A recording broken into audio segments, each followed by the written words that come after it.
Live from Hotel Zaza, welcome to the 2020 Art League Houston Gala.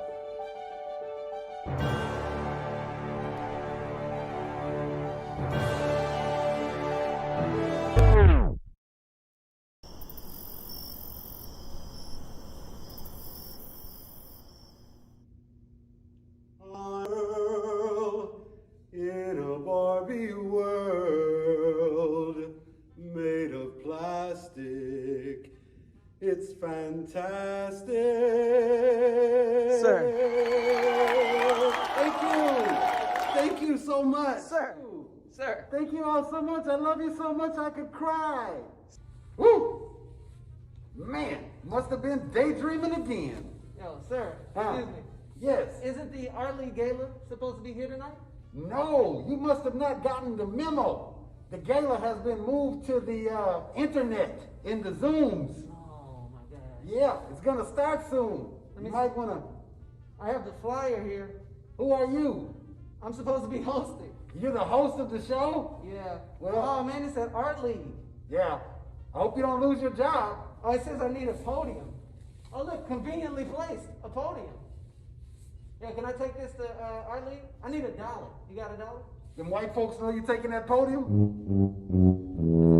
That's a good point. I believe so.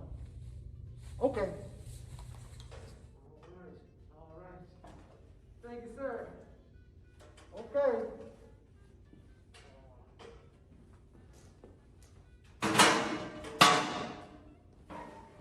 You know, I write screenplays. I wrote a whole screenplay to that Barbie Girl song by Aqua.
All right, while I get this set up, we'll see what the co-chairs are doing.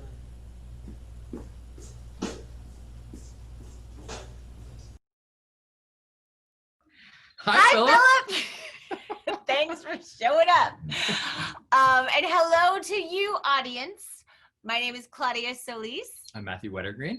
And greetings to you all. We are so excited to have you here tonight to celebrate Art League Houston's 2020 Virtual Gala, Can't Stop, Won't Stop,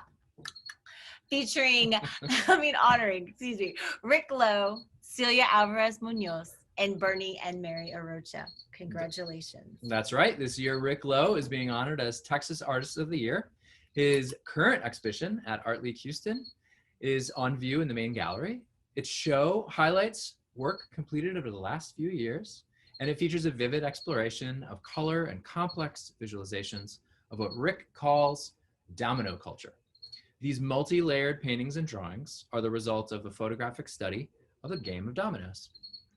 The 2020 Lifetime Achievement Award in Visual Art is being given to organization, and it's so representative of the Art League in that there is a deep history, but there's always an eye forward. And the idea that I could be starting my career and doing so with an artist who was, they were recognizing his lengthy career was really, it's truthfully, it represents the organization.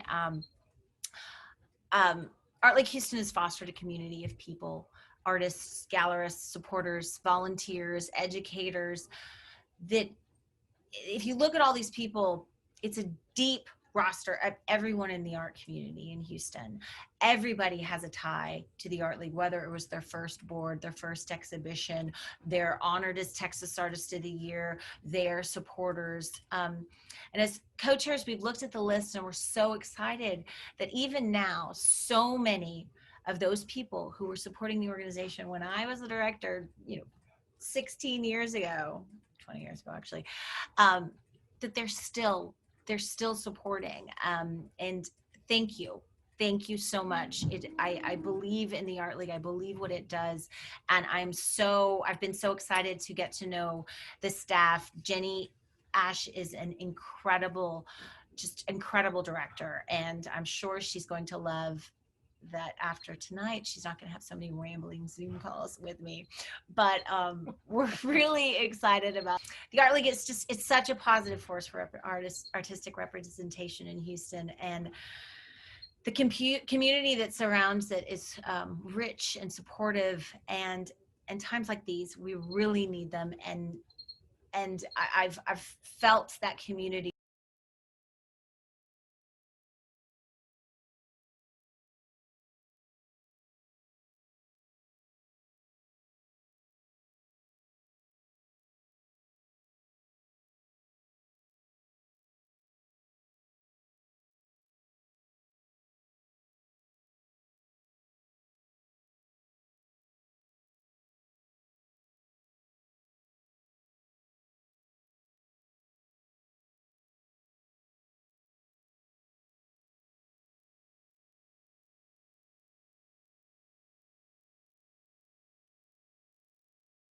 so much in helping plan tonight's event. But and tonight I really feel you, and I think we all could use that sense of community and togetherness. Oh, look who's here. Well, hello. Hi, Greg. We're going to turn it over to you now. Bye, everyone. Hi, Matthew and Claudia.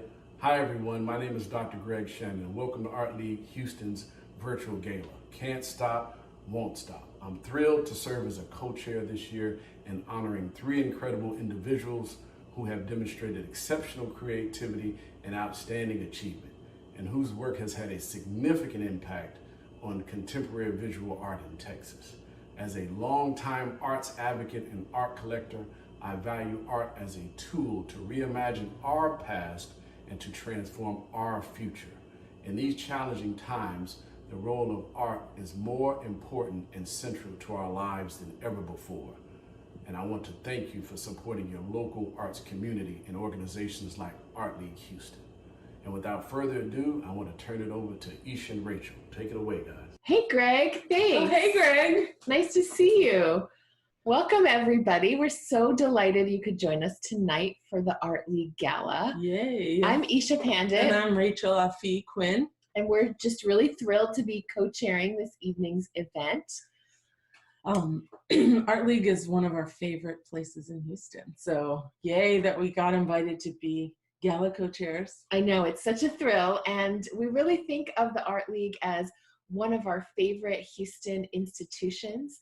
We hosted our 2018 South Asian Youth in Houston Unite Summit at the Art League, which was just a lovely few days of having workshops and conferences in the gallery space. Remember having that intense conversations about race and identity surrounded by George Smith's sculptures? It was such a special I experience. think we taught our workshop on anti-Blackness in the South Asian community with Francesca Fuchs, Texas Artist of the Year 2018, Yeah, surrounding us on the walls. But also I just remember how we felt in the space, like welcomed, and was really warm community space. So Really, glad really to be lovely. back here. Yeah, and we just feel as though, community spaces like this are so difficult to find, and we really treasure the Art League for opening its doors to community groups and making itself accessible. It's really nice to have this place to send people to. And I got to take that class with our friend Pritika Rajakaraya. I sure Which did. was so much fun. And I'm always directing people to come take classes. Are you going to take one? I think I'm going to take the watercolor class next. next. And speaking of brilliant local artists, the Art League is having, as part of this event, a really exciting silent auction. So if you haven't been over there to check it out, now is a great chance to make some bids on some brilliant pieces of art. What's our household budget on that? I think it's like a follow your dreams budget, which which we're gonna get in there. So we're just really, really thrilled that you all joined us tonight, and that we're all gathering together now in these times to celebrate Houston art. It's going to be fun. It's going to be really fun. We'll see you out there in the rooms. We'll see you in the Zoom rooms. Bye, everybody. And we'll pass it back to you, Phillip. All right, well, I'm applying a furious amount of hand sanitizer right now, but in the meantime, you can watch this installations video, and it's sponsored by the city of Houston. And if you want more of these kind of art projects, vote.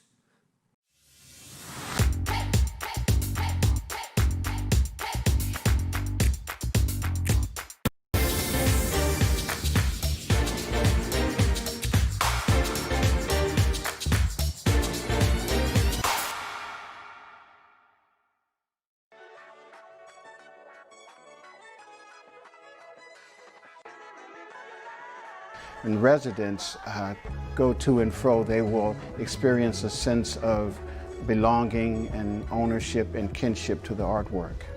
My name is Israel McLeod. I am a third-generation artist. I've been doing this for well over 50 years.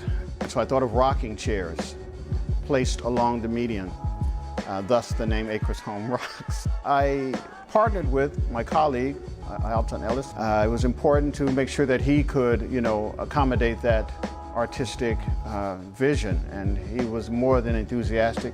Acres Home is experiencing this gentrification. It's incumbent on the artist to address these issues in as positive and proactive a way as possible. So this is my contribution to doing that, to create evidence of the presence of African American residents who have been here for generations.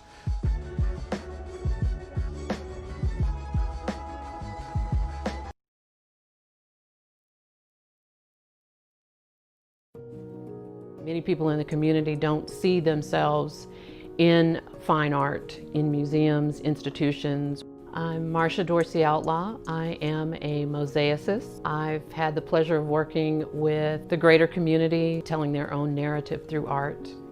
My piece is called Geode, spelled G-E-O''D. I was very interested in doing a piece that celebrated the contributions of a community culturally from the inside, and how as individuals, as families, and the larger community, we influence and inform how a neighborhood looks, rather than being the recipient of one's environment. That many people have much more power than they may believe.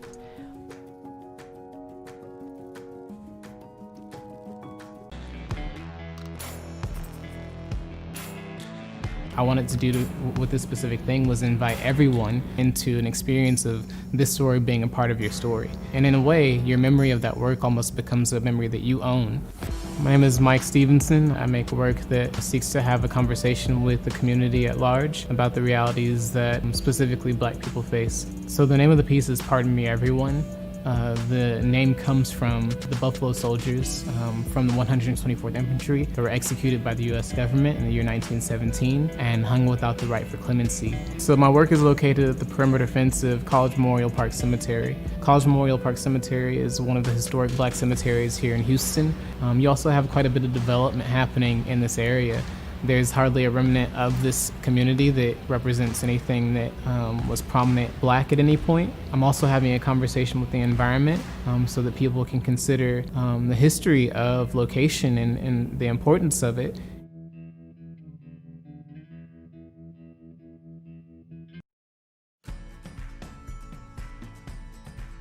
My name is Antonius Bui, and I am a polydisciplinary artist. The reason why I emphasize sustaining public art is because A-Leaf Art House was already founded by Matt Manalo. Matt transformed a 20-foot shipping container into a flexible art space. The disparity between A-Leaf and the museum district was a tremendous driving force for my public art project, A-Leaf Art House, Sustaining Public Art. Being one of the most diverse communities in all of Houston, it is really disappointing to see how little access A-Leaf has to the arts. Working with a wide array of artists from around Houston, we will be hosting murals, exhibitions, and workshops that are completely free and accessible to the public.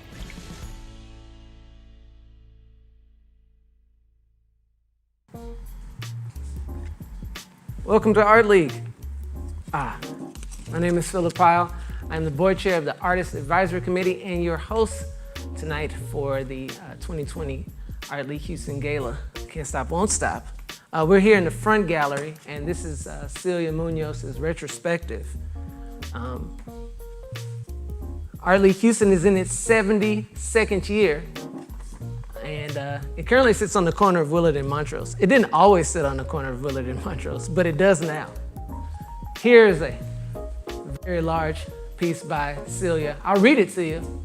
It says, some stories stem from trips to the Golden State on trains he jumped on in El Paso during the Depression years.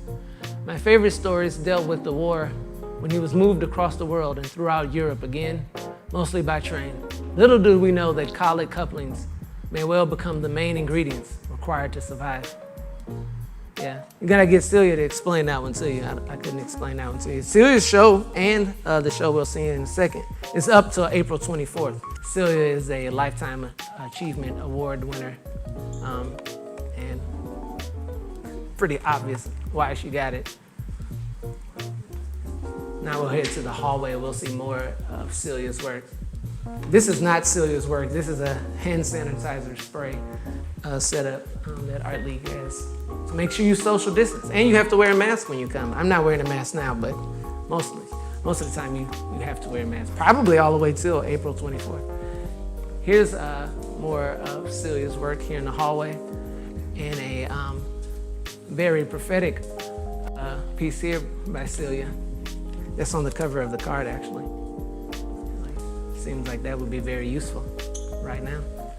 And some more photographs. All right, here in the main gallery, we have Texas Artist of the Year, Rick Lowe. In the new spacious main gallery.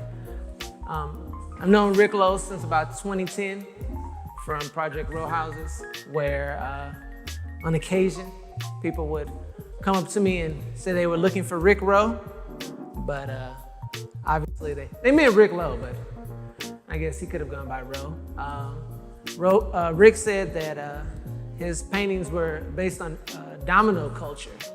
Rick fancies himself as a really good dominoes player, and this piece was actually made for this gallery. This humongous piece. Yeah, who knew that? Don't tell them I said that. But yeah, they also look kind of like maps. I think they kind of remind me of maps a lot. But yeah, Rick Lowe getting the Texas Artist of the Year. This is by far the most prestigious award he's ever received. Yeah, bar none. So let's go. Check out the silent auction at www.qtegeo.net/QLink/ArtLeagueHouston. Register to create an account. Place your bids and support the ALH community. All bidding concludes at 11 p.m.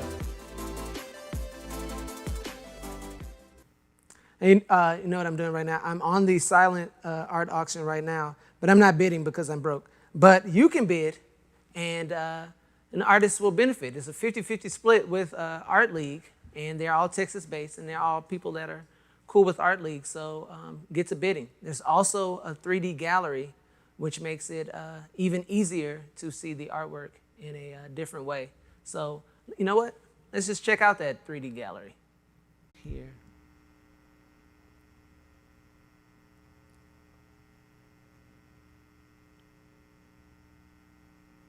docents, though. I'm kind of creeped out by the lack of docents in here.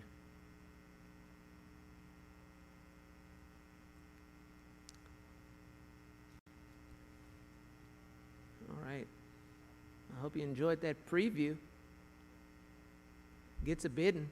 Now I'm going to walk into this void. All right, welcome back, everyone. I hope you are all furiously bidding, as there are some great artworks in the auction. Tons of artists, Texas-based, have at it. So next up, we're excited to move into the awards ceremony portion of the night, celebrating our 2020 honorees, Rick Lowe as the 2020 Texas Artist of the Year, Celia Alvarez Munoz as the recipient of the 2020 Lifetime Achievement Award in the Visual Arts, and Mary and Bernardino Arocha as 2020 Texas Patrons of the Year. To give you some history on the awards program, Art League Houston established the Texas Artist of the Year Award in 1983 as a dynamic project documenting contemporary Texas art history. The award recognizes artists who have demonstrated exceptional creativity and outstanding achievement, and whose work has had a significant and positive impact on contemporary visual art in Texas. Those who have been recognized have already produced a significant body of work and stand apart as leading figures and visionary talents within the field of contemporary art in Texas. Artists are nominated by a panel of distinguished jurors from across Texas. Since the start of this award, 36 outstanding artists have received the distinction of Texas Artist of the Year. Past recipients include Margarita Cabrera, Francesca Fuchs, Trendor Hancock, Terrell James, Amy Blakemore, Havel Ruck Project, Rachel Hecker, Aaron Perizette, Mary McCleary, Joseph Havel, Melissa Miller, Al Souza, The Art Guys, Dick Ray, Luis Jimenez, Bert L. Long Jr., Jesus Morales, James Searles, and Dr. John Biggers, among others. So on that note, we are thrilled that Rick Lowe was selected as the 2020 Texas Artist of the Year, and I'm excited to pass it over to local artist legend Floyd Newsom, who's the artist and a professor of art at the University of Houston downtown, who will be interviewing Rick Lowe to discuss his remarkable and dynamic career spanning more than 30 years. My name's Floyd Newsom. I'm an artist here and professor of art at the University of Houston downtown. My works are in several collections, several museum collections, such as the Studio Museum in Harlem, Smithsonian National Museum of African American History and Culture, Museum of Fine Arts, Houston, David Driscoll Center, University of Maryland, and I've also developed at least 6 public art projects across Texas, one here in Houston called Planters and Stems on Main Street. My work has been exhibited in more than 105 solo and group exhibitions, and my works are in many private collections, like Alice Walton, the founder of Crystal Bridges Museum, the late Lester Smith, and other noted collectors. I produced works of art in many mediums for more than 4 decades. But this occasion is about my friend Rick Lowe. He's been recognized as the Artist of the Year 2020 by the Art League of Houston. Rick arrived in Houston back in 1985 and has had a unique career development, which I hope we can later discuss during this interview. Rick is an artist and a professor of art at the University of Houston. His formal training is in the visual arts. Over the past 20 years, he has worked both inside and outside the art world institutions by participating in exhibitions and developing community-based art projects. Rick has participated in exhibitions and programs nationally and internationally. From 1993 to the present, he's exhibited at the Phoenix Art Museum, Contemporary Art Museum, Houston, Museum of Contemporary Arts, Los Angeles, the Neuberger Museum, Purchase, New York, the Gwangju Biennial, Gwangju, Korea, Museum of Fine Arts, Houston, Glassell School, the Kumamoto State Museum, Kumamoto, Japan, the Zora Neale Hurston Museum in Eastonville, Florida. It's been a part of the Venice Architectural Biennial. And the late Burt Long, Jesse Lott, George Smith, Burt Samples, and myself. It's Rick's tireless efforts and dedication that made Project Row House what it is today and what it will be in the future. And President Barack Obama appointed Rick to the National Council on the Arts in 2013. All these things are great accomplishments, but in 2014, Rick was honored and named a MacArthur Fellow. Also in that year, he was in 2014, the Mel Kind Fellow at MIT. Rick was an Auburn University Breeden Scholar in 2015 and received the And eventually I met this guy, Lee Benner, who had a warehouse that was right next door to the building that later became Commerce Street. Mm-hmm. And I was gonna actually work in his studio for a while, but he told me, like, well, there are these other guys that are coming from U of H, and they want to take that building over next door. You should go with them. Mm-hmm. And I said, yeah, sure. So yeah, I ended up connecting with them and helping them clean the place out and set it up, and starting that little, as you call it, like a little art colony it was, yeah. Yeah. At Shape, I saw this installation you did. Could you talk about that installation? Mm-hmm. That would have been like 1989 or 90, and it was in response to the police killings of 2 Houston residents, mm-hmm. Ida Delaney and Byron Gillen, mm-hmm. and I created a piece in the little handball court that's behind the Shape Community Center, mm-hmm. and yeah, it was quite a bit of an undertaking to be able to get that thing built and installed, and but it worked out well. It served as a good background for the press conference that the community activists were having, and all. Mm-hmm. Yeah, so it was good. I enjoyed it. So Deloitte Parker, who's the director of Shape Center and still is director of the Shape Center, and good friends. He's one of your good friends.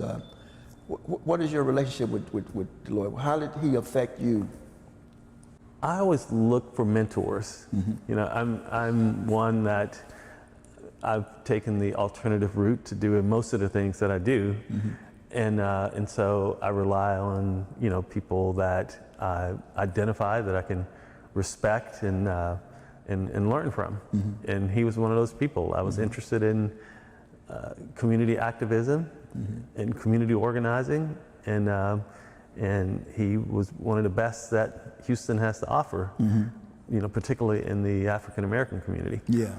And but just like I found, you and Jesse to be people that I could, look up to and could get advice on, and that kind of stuff. So yeah, it's mm-hmm. similar. Wow. So these events are instrumental in your development.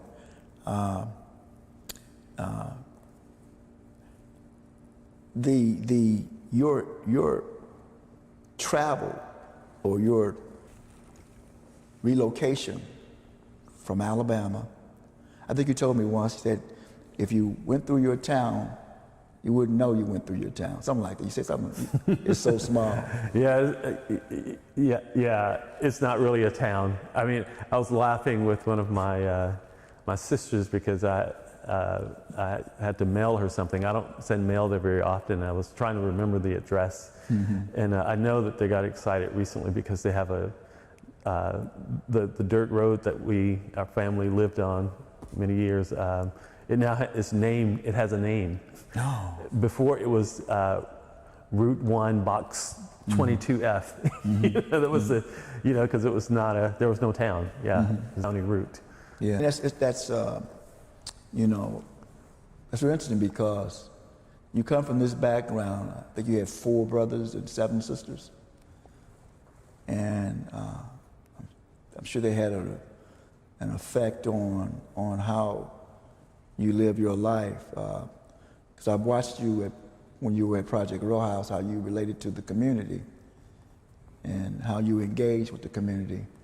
So was your upbringing a part of how you were able to relate to the community in Third Ward in the development of Project Row House?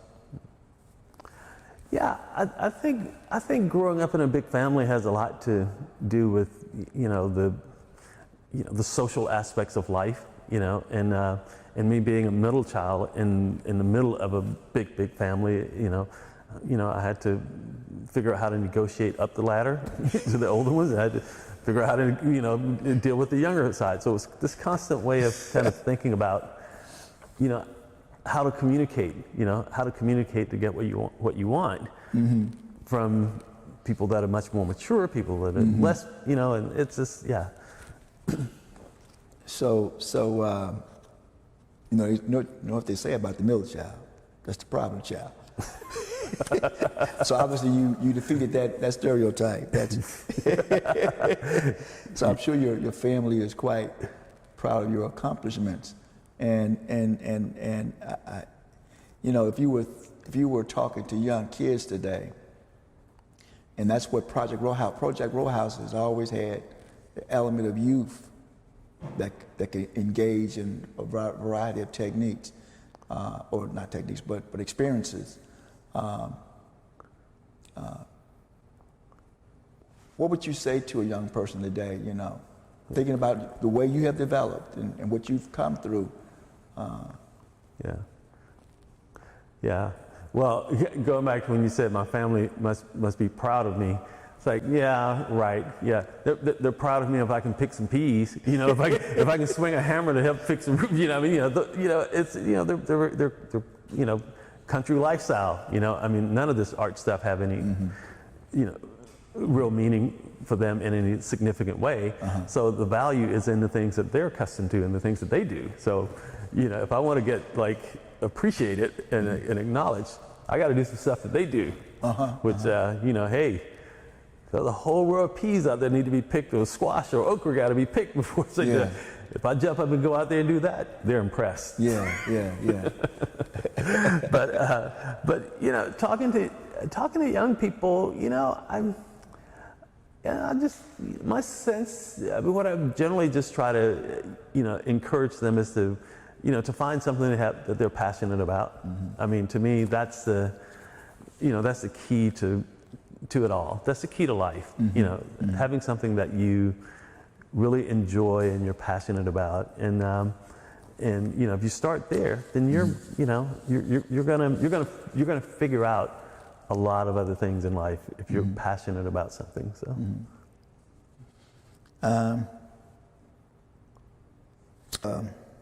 I think about what you were doing in your early stage of development and the things that you're doing now. And so I want to know, how did Project Row House influence your paintings, your projects today? In looking at these works that are in this gallery, this present series being exhibited, what themes that you gravitated to that may have affected or influenced what you're doing now? Yeah. Well, early on, I've always been somewhat had an activist bent to me, a concern about social justice and that kind of stuff. And I always knew that I would somehow do that. That was my intention from a very young age. That was the one thing I really thought about a lot. And so getting into art, that was my intention, to do something that, you know, contributed to transforming humanity, or contributing to nurturing it. And so the early works were just, you know, the early paintings that were dealing with issues of police brutality and that kind of stuff. You know, that was my way, as a young person, of being just all out, straightforward, you know, and in your face. And but there became a time when I didn't feel like that was the most effective way, you know, and I wanted to find new ways to do it, and I was beginning to find or take a strong interest in activism, and I had mentors around me, and so I wanted to figure out how could I merge my interest in art and my interest in activism. And so that's when, you know, that's when I kind of closed down my studio around 1992-ish, I think it was. Around that time, I basically just, you know, shut it down for the most part, and start reading and stuff. And that's when I found out about Joseph Beuys, his concept of social sculpture, and then saw these little row houses. And then plus we were all meeting, you know, the seven of us, me, you, Jesse and Bert and George, and you know, I mean, so we were all talking, and so there was a lot of energy stuff coming from a lot of different places. You know, it was coming from the fact that I was a little frustrated with the impact of the art that I was making at the time. It came from my, you know, becoming more involved and more active in the activist world. It came from the fact that I was, you know, beginning to start connecting with, you know, kind of in the art world, in institutions, you know, serving on art boards and that kind of stuff, or advisory boards. And then we were, as a group of African American artists, we were coming together, you know, and so all that stuff kind of created a perfect storm for taking those little shotgun houses and trying to imagine it as a social sculpture, and also in homage to, and there was also also I was going to TSU at the time, and that was putting me in the purview of John Biggers, you know, and so the John Biggers link to the little houses and all that stuff came about, contributed to, you know, my work kind of making that jump from being figurative, addressing direct political issues, to being something that's more of an activist effort that is that's presented more in a conceptual way, as an art project. But then, but from a community level, it was much more like a community development project. So there's kind of two sides of that. Yeah. You know, the interesting thing is the development of your work. We talk about, you know, actions are more profound than words, and you have made this transition in imagery. I'm a social activist. I call myself an artist social critic, or social, what is it, artist social, what is it? What is it? What did she say? Artist social servant. That's it. Okay, say it again. So I had to find out what that other S was. Okay, say it again so they can get it on the film. Artist social servant. Okay. and so what I realized was that I had to separate the art actions in the community. But what I have decided is that my art didn't have to reflect what I was thinking or doing. And so, looking at your work today, and knowing what it was doing, what you were doing in the '90s, and because your whole concept, your whole idea, your whole being has not changed. And so I was just wondering, you know, well, what is it you know, and there's something that you did, you know, you would do at Project Row House that's in this work. Why don't you talk to us about that? Because, you know, that's part of what this series is about. Okay. Yeah, okay, so after doing, you know, figurative work that was very direct and didactic kind of work, and then going into the more social sculpture stuff that was more conceptual and community development in its framework, and getting to that point where I was feeling like I had kind of exhausted the possibilities for me at Project Horizons, and partly exhausted, but partly realizing that, you know, in order for something to sustain itself, it should, you know, it has to be able to survive without the person who started it. Right. At some point, you know. Exactly. You know, so I felt like, you know, it was kind of time for me, you know, to move away from it, and the more I moved away from it, the more time I had in between my travels from here to there. I would, you know, it got to the point where, you know, oh well, I'm in Houston now for the week. Out of board meeting, I don't have to do this, I don't have to do that. What am I going to do? I play a lot of dominoes, you know, and so that was, dominoes start to really, you know, occupy a lot of my time, which I've been playing for, you know, 20 years or so with people around the community, and actually it was Jesse Lott who kind of tricked me into it.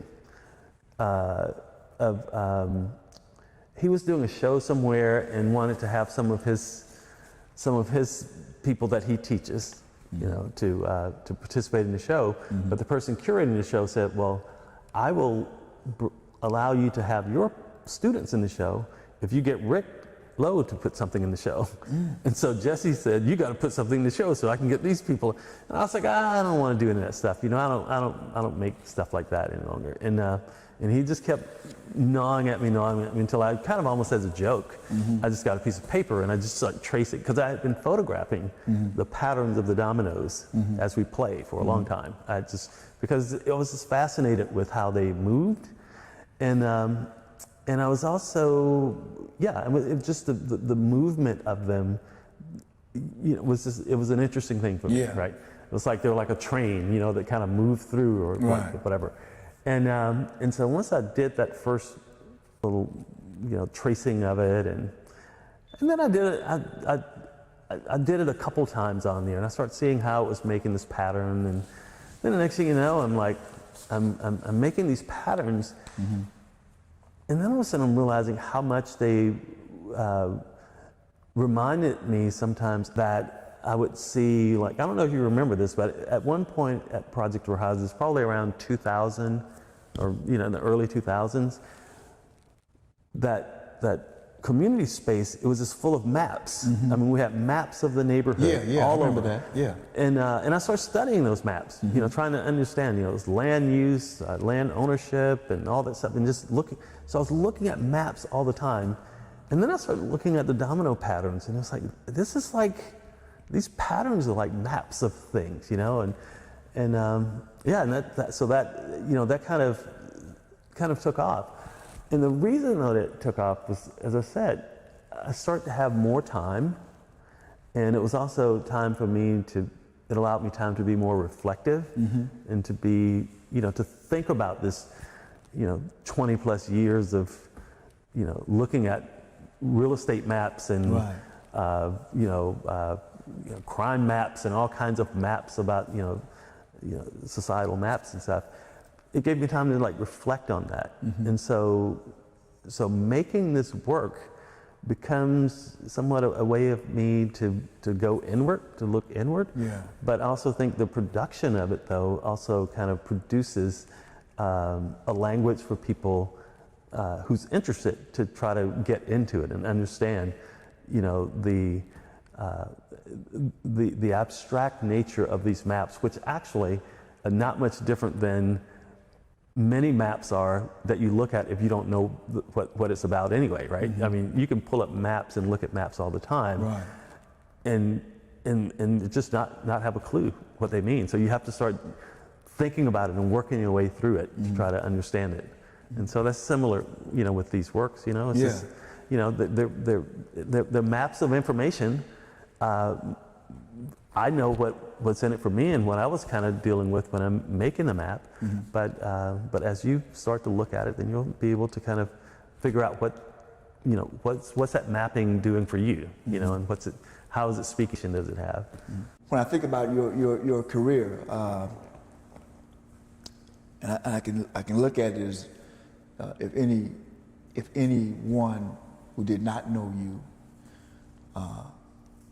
a young person, no matter what race, what economic group, they could get inspired because of the road you had to travel and the dedication that you presented in each medium, okay?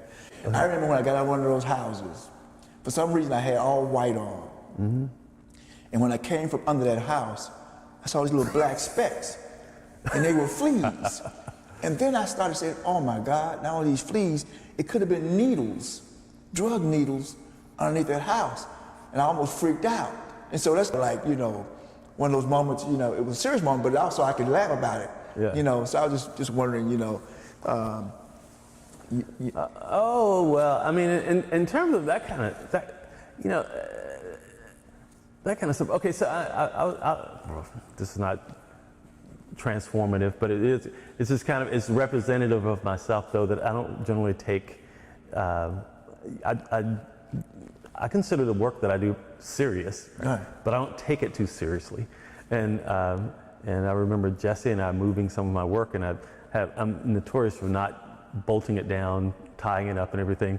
And we were driving down Memorial Drive, and all of a sudden we look back, and there were like paintings just like flying down the street. You know, I mean, that was like Jesse, you know, in his calm manner, just kind of looked back and go, hey man, what's that back there?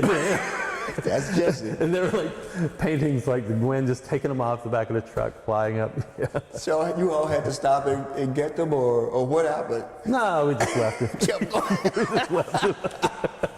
So somebody has some work out there somewhere that they just found. Rick, you've met many people from the rich to the poor. How have they shaped your life, and what makes Rick Lowe the man he is? And I say that because Asada, who was one of the first ladies in the houses that were for women who need a second chance. And she had did she have a child or a son? Yeah, a son.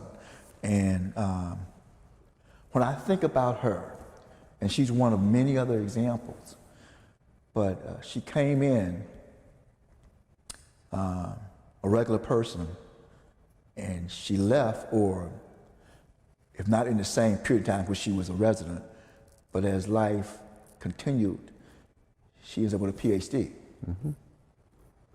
So when I say the people you've met from the rich to the poor, how have they shaped your life? And then it's also how you may have shaped their life too. What makes you who you are? You know, I mean. Yeah.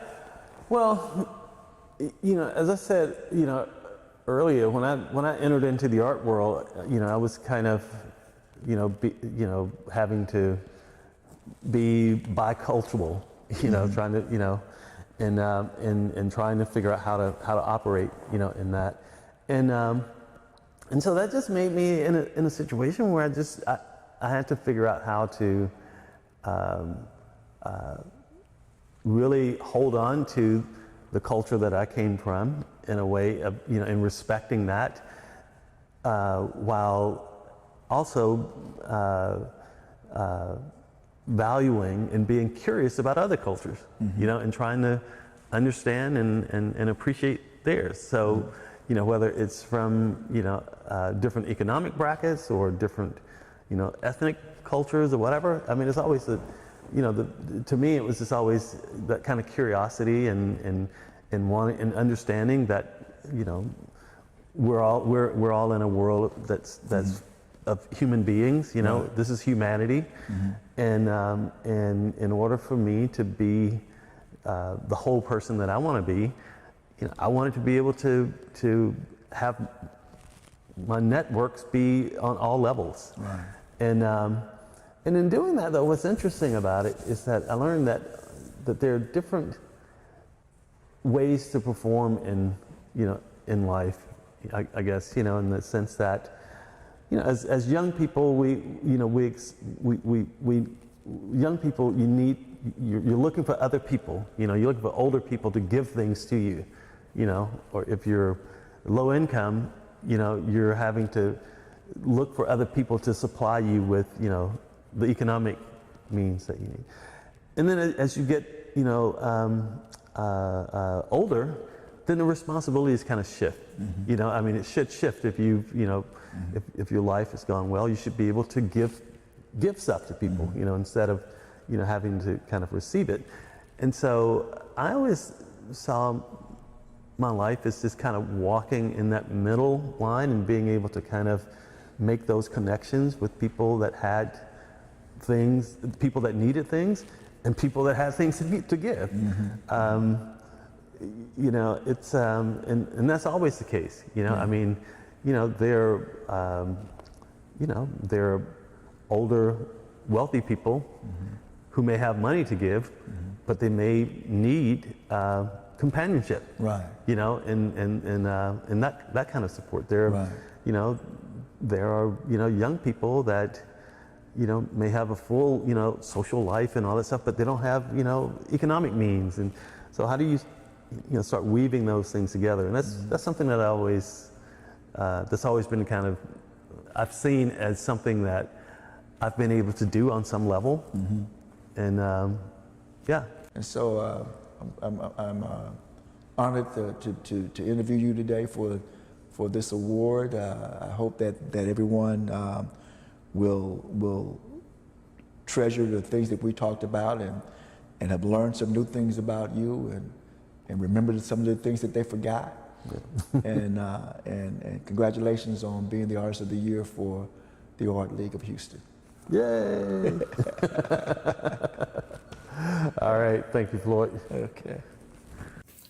Hi everyone, it's Shai Morris, former young mother of Project Row House's Young Mothers Residential Program, a program that changed my life and supported me in ways that continues to impact my life today.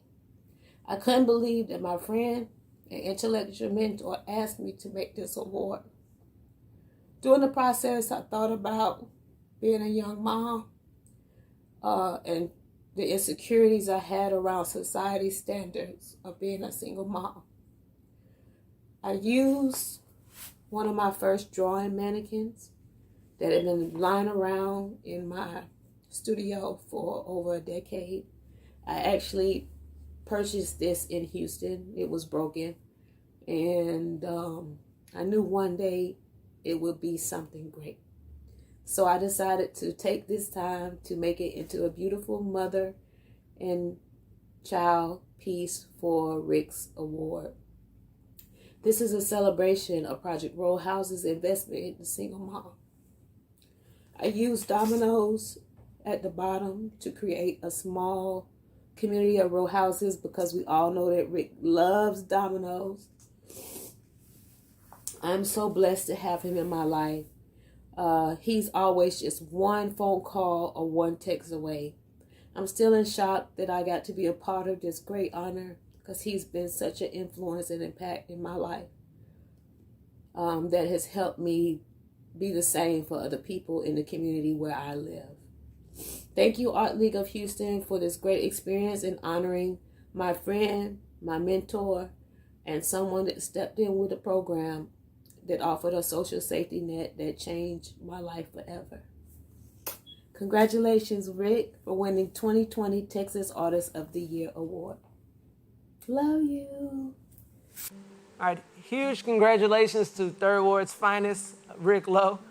Next up, we're excited to be honoring artist Celia Alvarez Munoz with the Lifetime Achievement Award in the Visual Arts. To give you some history about the award, Art League Houston established the Lifetime Achievement Award in the Visual Arts in 2013 for artists whose career has spanned more than 40 years. It's a long time. And who have made an outstanding contribution to the world of visual art in Texas and beyond. Past honorees include George Smith, Jesse Lott, Forrest Prince, and Kermit Oliver, the Fantastic Four of art. So on that note, we are thrilled to pass it over to Wendy Watrous, photographer, curator, writer, and co-founder of Photo, who will be giving a special interview with the 2020 Lifetime Achievement Award in the Visual Arts recipient, Celia Alvarez Munoz, who is recognized internationally for her diverse and multifaceted body of work, including artist books, photography, painting, writing text, installation, and public art. First, I want to thank the Art League for the opportunity to reconnect with an old and much admired friend, Celia. It's been a while since we have actually seen each other, even though our paths have crossed many times. I'm a photographer, writer, and curator, and co-founder with my partner, Fred Baldwin, of PhotoFest International in Houston. That's the first international biennial of photography and mixed media in the United States. It started in '86. After creating PhotoFest, I dropped my own art practice and managed and created the art programs for PhotoFest for the last 25 years. So I'm delighted to be in the presence of a fellow social justice advocate and artist, Celia.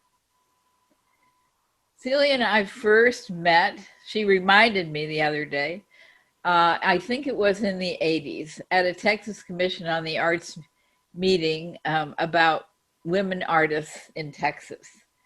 Then in 1994, PhotoFest and I collaborated with 4 Latino curators and created a groundbreaking show called American Voices.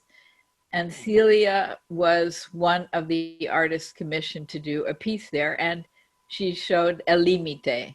And I always remember it because it was the first large piece of work you saw when you entered the George Brown Convention Center in Houston. Celia's award, the Lifetime Achievement Award from the Art League, is for an artist whose career has spanned at least 40 or more years and has made a significant contribution to the world of art in Texas. And Celia certainly deserves this honor. And I'm going to read a few sentences that I wrote that I cannot remember by heart. For more than 40 years, she has been a singular voice connecting the cultural worlds of women's issues, immigration, and experience of Mexican, Chicano, and Latino citizens in the US. I say singular because the voice of her artwork and her practice has an unusual, rare wit and humor, which she uses quite consistently throughout her work. Her knowledge of art history and the expectations of the art world have been absorbed in her art practice, but she's never succumbed to that language. She tells her own stories and she talks about her own experiences. This is true for whatever medium in which she's working, and she works in very many mediums: graphic art, painting, photography, books, constructed environments, sculpture, installations, and public art. And I'm sure I've missed a few, Celia. She was born in El Paso, and the impact of her bicultural life along the border and near the Rio Grande and Mexico have never left her artwork. As she says, when I grew up in El Paso, Juarez and El Paso were the same city, a single city, one city. It was very fluid between us. When she went to grammar school at age 7, she told me she only spoke Spanish at that time. But her grandmother, with whom she was living, made sure that she was going to speak English well, and she certainly succeeded. She was among the first 10 Mexican-American students to be accepted at El Paso High School, which was the public high school in El Paso at that time. She studied studio art there and then was determined to go to college. She persuaded a well-respected Catholic priest in El Paso to write a recommendation letter for her acceptance at what was then West Texas College. She not only was accepted, but she received a foundation. She continued to study art there. We'll talk later about how early art appeared in her life. In the last 30 plus years, she has had commissions and exhibitions at major museums in the United States, in Mexico, and in Europe. She has done public art projects commissioned by the city of Dallas, Austin, and San Antonio. In addition to the award she will be receiving from the Art League, she has had 2 National Endowment for the Arts awards and an honors award from the Women's Caucus in the late 90s. Her awards are numerous. Throughout her projects, she describes an undertow, I'm quoting here, I love the way she uses the word undertow, of seriousness and activism, and it runs throughout her art. Whether it's an homage to the courage of women garment workers of the Southwest in Los Angeles, protests against the abuse and murder of Mexican women working in the garment factories and maquiladoras that support the fashion industry in the US, her installations supporting the rights of LGBTQ people, and her call for a greater recognition of the history, culture, and contributions of Latino peoples in the United States. I quote her, "My mission in art making has always been one of an artivist. I am an artist and an activist, also an educator." I'm going to begin with a long question because you have talked about yourself so much as a storyteller and you describe your family background. How did it contribute to this? And then how and why have you incorporated storytelling so strongly in your artwork? And finally, how does it help you to express the realities of the bicultural border world in which you grew up and which remains so important to your artwork? Well, I just let it all surface.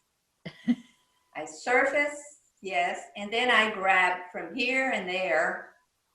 And like I've usually said, sometimes, you know, a thought can be pulled in many different directions.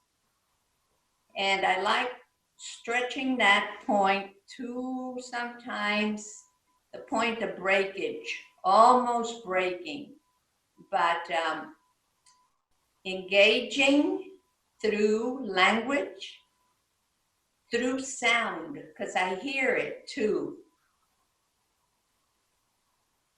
And let the ideas be the drivers. That's work for me. The ideas as drivers. Yes, we should return to that. Yes, the ideas are the drivers. It's the idea that gives me information about the form. Language also gives me information about the form. And I've always looked at the surroundings, what surrounds a particular project. So location, place also, you know, plays a big role. How was storytelling a part of your background? Because we talked about that a lot on the telephone. I grew up with stories. In the oral tradition and pictorially. My auntie and my mom were great scrapbook and album keepers. And so I learned the family history through, something visual too. People I didn't know were represented there. And then the articulation took place fluidly. Both families very articulate. I've said that, frequently. My grandmother, my maternal side was very proper, very reverent, more so spoken. And my dad's side was the opposite. Boisterous, funny, loud, and they like to poke fun at each other, lots. So I grew up with that, okay? Laughing at oneself, I think, is really important. I think it's a great survival tool. Isn't there a custom in Spanish? I don't speak well enough to have done it myself, and it may be more Mexican than Spanish Castilian, which is what I speak. Vacilada, which is a play of words, of jokes, which you seem to do so well. Yes, and the benefit is that I have two languages, two cultural points of reference too. And certainly, language, everybody plays with language. And I believe in regionalism, in explaining the differences and bringing out those differences. I use the colloquial too. I like for it to surface. We carry that with us. It's not only formal education and the terminology. Who was it? Robert Irwin, who said, seeing and forgetting the thing that you see, in his marvelous book. Yes. Yeah. So yeah, I'm very much aware of the language, but I think the color and the regional aspect is quite important and offers a uniqueness. As I say, an activist validate. Right. I think that yes. that comes from teaching. That comes Yes. from instructing. Yes. You've been an educator. Yes. For a long time in many different ways. Let's go back briefly to North Texas, and because I've actually always been an admirer of both Al Souza and Fisher, and I thought it would have been a marvelous place to study. What was the effect of, what did you discover during those 5 years about yourself, about work, about the art world? How was that important in your work? Oh my gosh. Well, God, Vernon was beginning to surface, to surge. He was there after Souza. Souza I encountered first, and he was an adjunct professor there. I never took a class from him, but I picked his brain. I had like maybe office visits and would ask about his work. Traveling with my husband, I would take in as many art shows as I could. And I remember going into OK Harris in New York once and seeing this particular pieces that really spoke to me.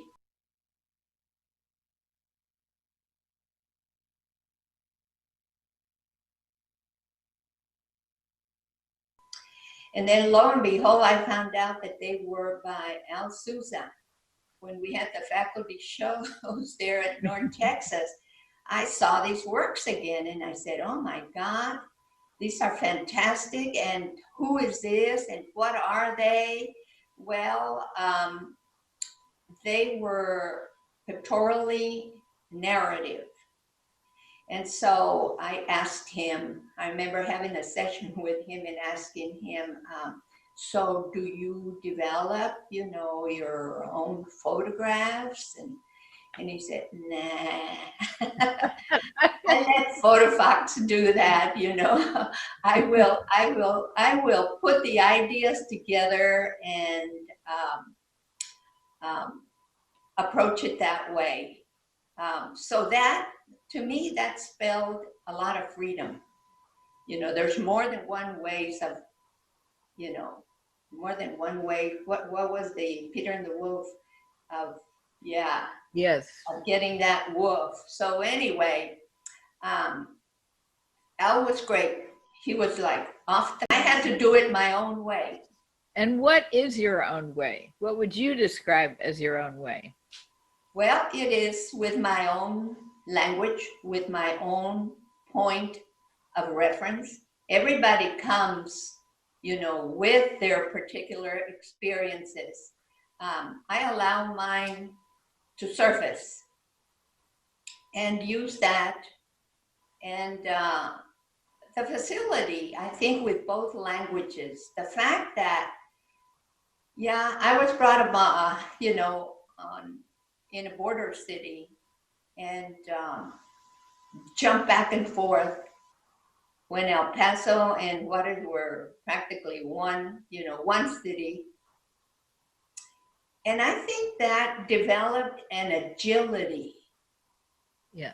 An agility in thinking, an agility in mobility as well. You know, it's about, a lot of times it's about geography too. And it's about what surrounds you. Or if you're watchful too, you know, there are big dynamics that influence place. You know, big demographic shifts could be occurring. Yes. Definitely. So yes, so I allow that to surface, or maybe that comes and informs me. You know, I'm open. I leave myself wide open and then listen carefully and just follow. I'm not very inclined mathematically. And I mean, this was precision work. So I said, that's it. Somebody else can build the containers. I will search, you know, for fabricators, give them the dimensions, give them the ideas, and the collaborative aspect, you know, develop. I had some of that back when I did fashion illustration, and I worked very closely with the copywriter. It was a very small office for the White House department store, a big department store. And so I think that's mentioned in the book. Yes. The copywriter was fantastic in allowing me to play. You know, we conversed a lot and developed the ads. And sugar and spice, you know, as to are made of. And I said, get nice. Sugar and spice, get nice, you know. So that's a little, nice. a little dagger going in yes. that direction. But you got away with it. Right. It was fantastic, you know, that they allowed that.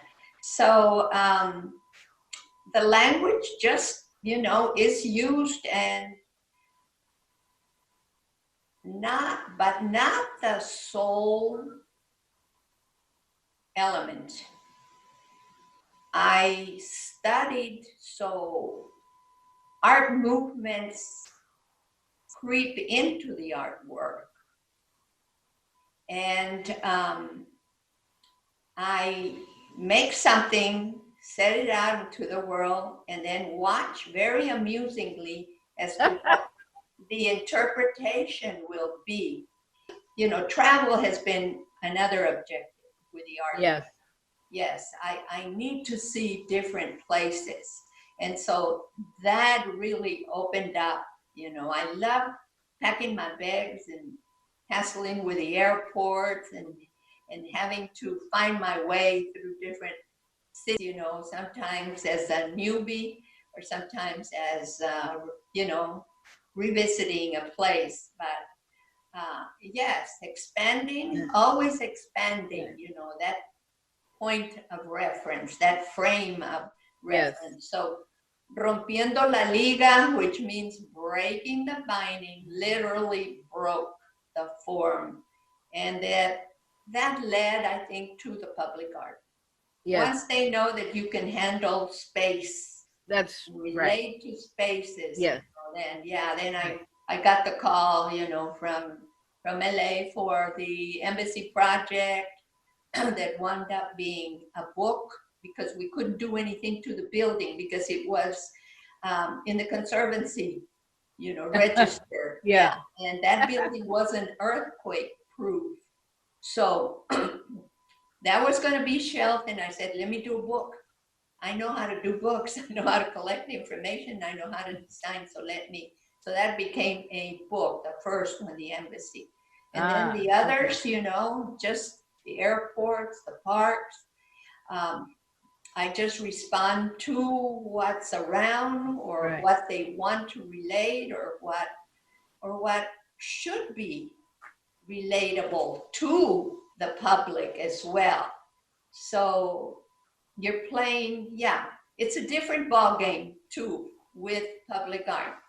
Going to that very title, a new ball game. Yeah. Yes, that is that's one of my favorite installations of yours, and it gets a lot of play in the Art League catalog. So please dissect, in a way, all the different elements, because you've brought so much richness. And also it's metaphoric. Sometimes it's difficult to understand all the resonance and the illusions. And I probably wouldn't have had I not talked to you on the telephone. But talk about it. That is a tribute to my Uncle Eddie. My Uncle Eddie, who was gay, but enriched my life, my childhood, since childhood. He was different. He left El Paso in order to find himself, but he would come back every holiday, and he would bring, exotic new things back to the home front, and delighted everybody, and especially me. I was a young child when he did, but followed him through, to my adult years. So I was familiar with the struggle and the path that many had to take in order to find themselves, in order to find, and come out. So he was one that left El Paso and went to LA. Well, Cap Street was in San Francisco. And San Francisco is the Mecca, is the path, yes. So it had to address what we now call Latinx. And so, yes. And so I decided to work and directly voice that journey, that struggle, that assessment, and that affirmation. So that called for a game room, because it was a new game. It was a new game. So I worked with kids that were from Texas that went to San Francisco to find themselves and to go to school. And so that's where it started. And it had to have more forms, because there are many games. I mean, you're given a space, a large space, and you have to fill it up. So the game room was a perfect format. There are sculptural elements, and there's technological, the video game, there's technology there.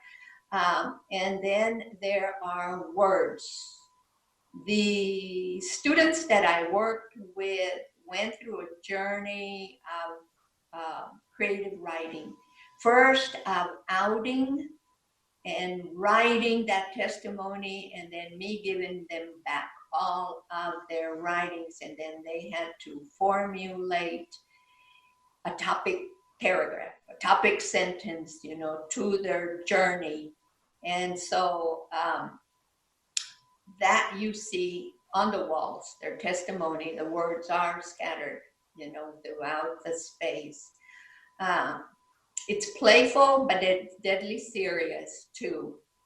What works are you actually showing in the Art League exhibition? A variety. They were just super in choosing or allowing, you know, the different forms to the multiple forms that I use to be represented. We have the photo migration in the story of migration, and you always that aspect, if you are near, you always have to have caution.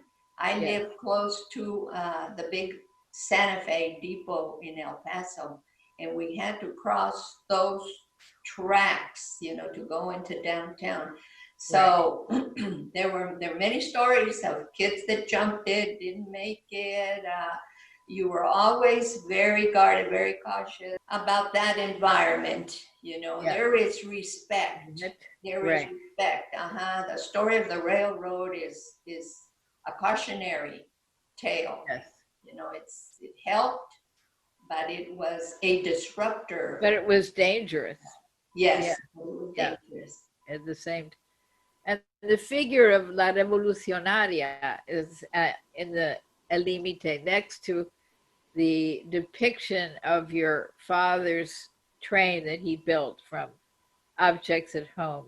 It's a wonderful juxtaposition of contrary and oppositional things, but it works very well.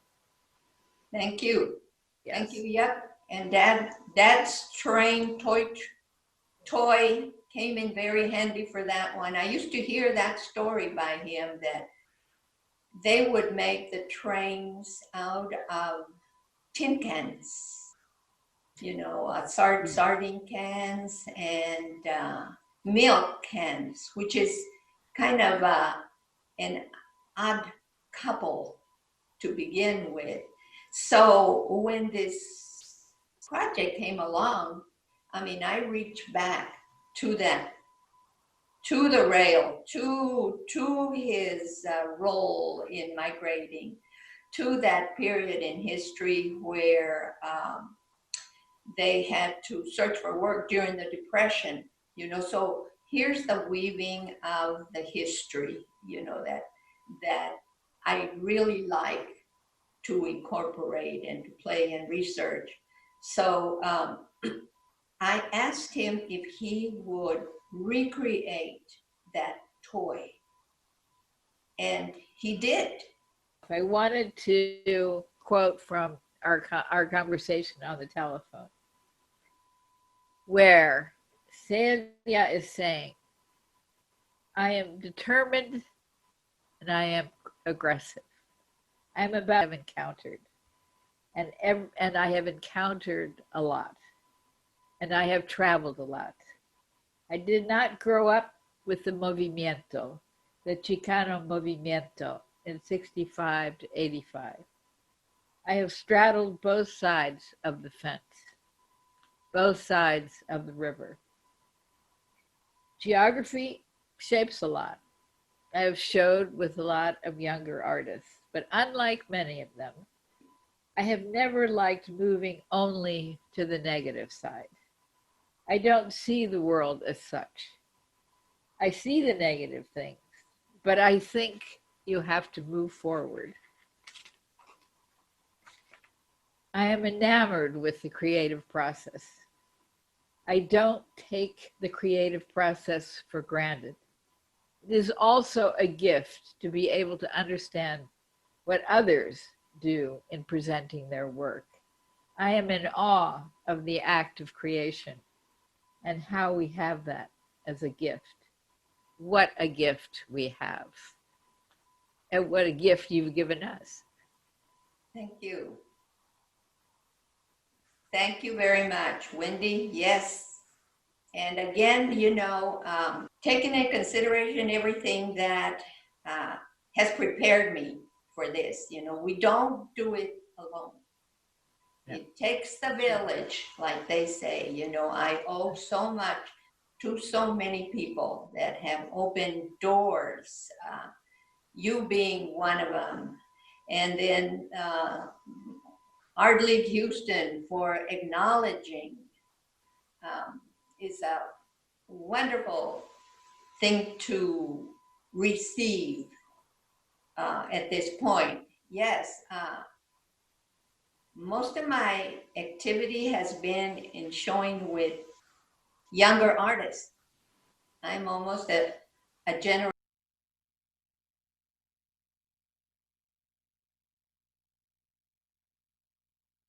As every discipline carries its own vocabulary. Yes. And I thank the League for this wonderful, terrific honor at this very trying times. I will like to end it like maybe referencing Dickens. It was the best of times. It was the worst of times. Thank you very much. Thank you very much.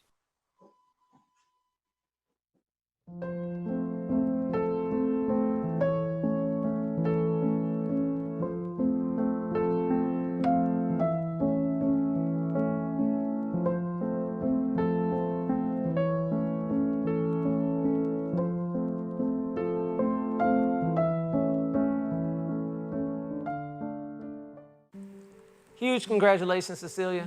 So our final award for the night is the Texas Patron of the Year Award, which Art League Houston established in 1989 for extraordinary individuals whose efforts have helped advance the work of Texas artists. Past patron honorees include Anita and Gerald Smith, Jerry Ann Cheney, Lynn Good, Anise Parker, Mayor of Houston from 2010 to 2016, Stephanie Smither, Lee and Reggie Smith, Judy and Scott Nyquist, Victoria and Marshall Lightman, Leslie and Brad Bucher, Ann and James Harthus, Gus Capriva, and Clint Willauer, among others. This year, Art League Houston is thrilled to be honoring Mary and Bernardino Arocha with the 2020 Texas Patron of the Year Award. We're thrilled to pass it over to Gilbert Vicario, Deputy Director for Curatorial Affairs and the Selig Family Chief Curator at the Phoenix Art Museum, who will be giving a special interview with Mary and Bernardino Arocha to discuss their outstanding commitment to supporting the arts. Hi, my name is Gilbert Vicario. I'm Deputy Director for Curatorial Affairs and Selig Family Chief Curator at Phoenix Art Museum. And I'm thrilled to be here with you tonight on this very special occasion, honoring Bernie and Mary Arocha. I want to say hi to all my Houston friends, and also to thank Jenny Ash and the Houston Art League for inviting me to participate in this wonderful evening. Bernie and Mary and I have known each other, I think, close to 16 years now. I arrived in Houston in 2004, and I believe by 2005, we were enjoying each other's company, traveling, eating very well, and drinking extremely well. And it's just been a pleasure for me to get to know Bernie and Mary over the years. And I'm just so excited to be able to be part of the celebration. After I left Houston, I went to Des Moines Art Center for about 6 years. And Bernie and Mary came out and visited me there during a Miguel Angel Rios exhibition that I organized. And Mary came out to visit me in Phoenix not too long ago. And of course, whenever I go to Houston, I look forward to being with them, spending time. in their collection, which I feel is really one of the most extraordinary collections of contemporary art in Houston, if not in all of Texas. And I don't want to embarrass them too much, but it's really something that I find very inspiring. I tend to get inspired and excited by private collections, almost as much as museum collections, basically because they are really guided by their individuality, their own personal tastes, and it really demonstrates a commitment and a risk on their part. And so I believe it's really important and wonderful to have their vision and their eye in such a vibrant arts community that you have in Houston. So we met while I was at the Latin American department at the MFAH, and you certainly do have a number of very important pieces of contemporary Latin American art, but I believe your collection is much broader than that. And in some ways, it's a collection that's guided by ideas more so than by specific geographies. And I'm wondering if you could talk a little bit about some key pieces in your collection that not only challenged your perception of art collecting, but helped expand it into new areas. Well, we have a little bit of a pre-Columbian art from Mexico, from the Zapoteca, the remojadas, from Veracruz, and we went on a trip with the Contemporary Art Museum and visited the Escondido Center for the Arts, where they had an exhibition of work by Betty Saar and Alison Saar. And I was just very moved by a couple pieces that Betty Saar did. And they were like figurative works. And I thought that was so clever. And then there was a piece by her daughter, Alison Saar. And I said, this really belongs in the collection. And I like it. It's called Terra Rosa, and meaning red earth. So it's like the pre-Columbian cultures made their sculptures, using clay. Only this is really a piece made from a tree in the tradition that art was made in Africa. I thought it just brings together that, pre-Columbian and African art, in our collection. No, it's a beautiful piece, and it actually brings me to another object that we're actually looking at within the frame, and that is a John Chamberlain sculpture that's right behind you. That is such a radically different sculptural expression. And one of the pieces that I think every time I go into your house, I always have to make some comment about it. I somehow never remember its size and its importance. And I wonder if you could talk a little bit about that sculpture and how you acquired it. I acquired that was a piece that was in a show, in a Pace show in 1988. He made it at that time, and then it was offered at auction, and I wasn't successful in that bid, so I lost, and my heart sank. And then a few years later, it came up again. And at that time, I was determined.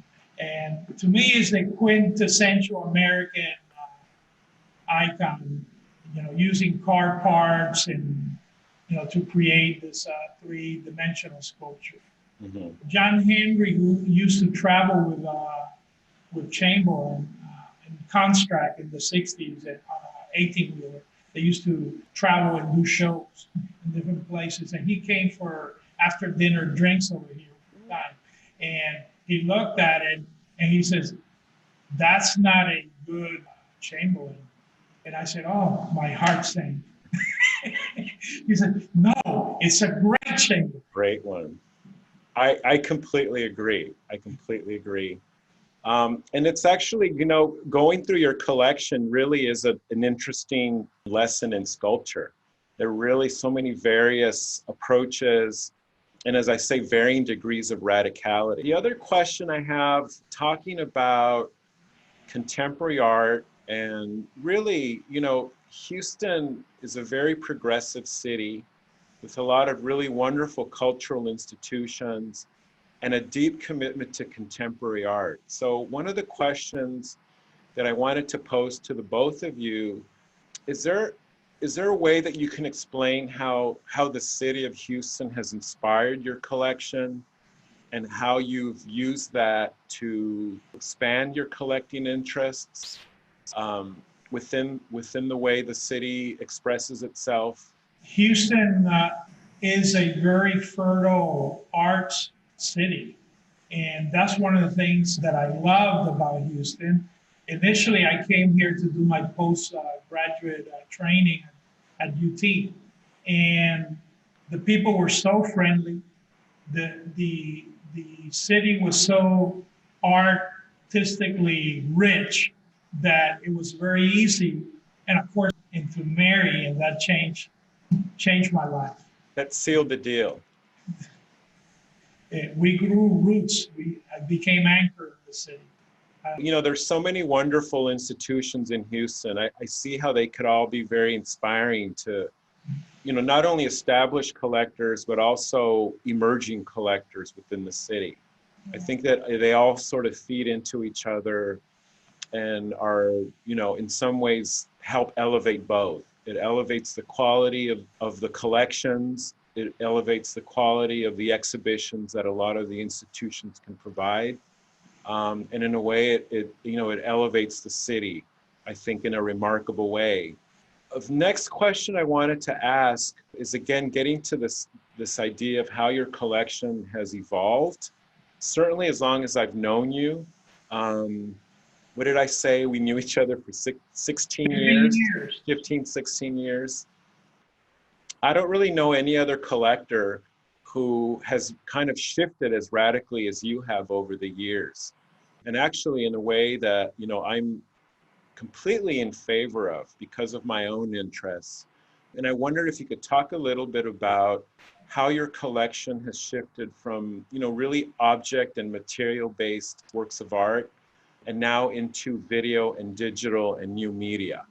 I think it's really exciting, and again shows this, you know, risk-taking on your part into a medium I think that, you know, is becoming increasingly more important within the scope of contemporary art.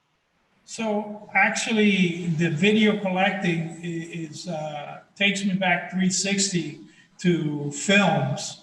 You know, I grew up watching, you know, constantly watching movies and, you know, film noir, you know, with the Humphrey Bogart and Hitchcock, and, you know, just classic, you know, international cinema and cinematheque. Yeah. And Mary shares that same passion, you know, for film. So I saw a lot of videos, and it wasn't until really 1999 at the Venice Biennale when Doug Aiken showed the Electric Earth and Shireen Meshat showed Turbulence that I had my epiphany moment. Wow. And I must have gone between the two works. I mean, there was a lot of great work in that show, but I must have seen these pieces at least 10 times. You know, right away I started building a more significant video collection. No, it's interesting because, you know, I think that's a little bit where we overlap, because I, you know, too, I studied conceptual art, but minored in film and silent film and experimental film. And I would spend, you know, as much time as I could in revival theaters in San Diego. So I would sit, I remember watching every Luis Buñuel movie that ever came out. From L'Âge d'Or and Un Chien Andalou up until the last one. It's wonderful that we are taking this occasion to celebrate you and what you've done, and Mary as well, what you have done for contemporary art in Houston. And I just wanted to thank you and thank you so much for sharing a little part of your life with me as a curator being able to live vicariously through your collection has been one of the great, I think, things that I've experienced as a professional. So thank you very much. Bernie and Mary, on behalf of Art League Houston, we want to present you with an original work of art by Houston-based artist Jesse Lott. Munoz and Mary Bernardino Arocha. In this time of isolation, the role of art as a catalyst for human connection is more important and central in our lives than ever before. As we navigate this complex moment, we are deeply grateful to have the opportunity to celebrate those who really understand the value of art as a tool to reimagine our past, present, and transform our future. I also want to take a moment to say thank you to all of our interviewers for tonight, who are all legendary artists and curators in their own right. Floyd Newsom, Wendy Watrous, Gilbert Vicario. I also want to say a huge thank you to you at home for watching and supporting Art League from afar. By supporting Art League, you are supporting an entire ecosystem of artists who lead and participate in our community programs such as our Healing Art, Teen Intensive, and Creative Aging, as well as artists who exhibit in our on-site galleries, such as the incredible Celia Alvarez Munoz show, as well as artists that present community-based public art projects across the city of Houston, and artists that also teach in our on-site art school, which provides over 1,200 affordable art classes annually. Our goal for the future is really to continue to listen, support, and stand in solidarity with our vibrant and creative community, as well as develop and present meaningful exhibitions, community and arts education programs that reimagine the role that an Art League model can play to foster radical imagination and impact positive social change through the arts. We are passionate about the power of creativity to inspire folks to action and to facilitate understanding among our community. Creativity is really at the heart of everything that we do. So your support today really matters and will be the first step. Lastly, I just want to say a huge thank you to our gala co-chairs, Dr. Rachel Afi Quinn and Eesha Pandit, Dr. Greg Shannon, and Claudia Solís, and Dr. Matthew Wettergreen, who we are eternally grateful for helping shape tonight's event, as well as the amazing ALH team, Epi Chard, Sarah Beth Wilson, Erin Carty, and Alberto Carriega. Lastly, I want to say a thank you to our board of directors, as well as our artist advisory board. Now, I'm excited to pass it back to our incredible hostess with the mostest for the rest of tonight's evening, Phillip Pyle. Have fun. Bye. All right, congratulations to the 2020 honorees. Thank you, Jenny, in the front gallery, I assume. Artists always helped us get the community through unprecedented times, especially right now. So make sure you go in that silent auction if you want some stuff for your house, because you can't leave your house, so you might as well get as much artwork out of there as possible. Before we get into our very special performance, though, let's take a minute to get loose, all right? Break out some of our moves. I have 0 moves, so I'm not gonna break out or brush up on any of those, but we're expecting to see a lot of living room dance parties. All right, let's hear from Houston-based dancer, performer, and president of Group Accord, Roberta Pasio-Cartez. Roberta is going to help us all get moving. Hello everyone, my name is Roberta and I'm a Brazilian contemporary dancer here in Houston. I'm also the co-founder and co-director of a local non-profit called Group Accord. Welcome to my living room / dance studio / yoga studio / dog play area. By my calculations, it's been about 2 hours that we have been sitting. Yeah, and some of you are starting to get comfortable and slouching on your couch. Some of you are even laying down. And that means that you won't be ready at all, actually, for the party for Illustrious Blacks once they come on. So why am I here? I'm here to turn it up and to get you ready, yeah, as much as I can, really, to the turning up party Illustrious Blacks, performance and, time to get some fun going. So I'm here to just give you some, some steps and some things that we can just play around. Before we do that, actually, I would like for you to look around and see what you can find, really, to hug. If it's a person, great, go ahead and hug them. And if you don't find a person, find a cat, a dog, a turtle would do it too, and hug them. And if you cannot find a turtle either, go ahead and get a pillow and just hug them so tight. You know those days that we hugged? Oh, I miss them. Yeah, go ahead and hug really tight. I will wait. Go for it. Okay, so if you hugged a person, what were you thinking? Get some sanitizer and just do it on your hands. I mean, I would do it on my arms too, just in case. I mean, do you know where they've been? Really? Nowadays we don't. We can't tell, and where people have been. So yeah.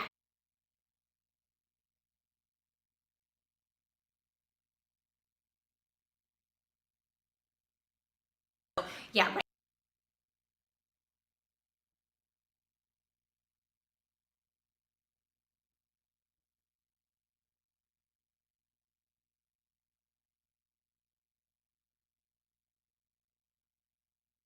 Hand, you can do jazz hands if you want.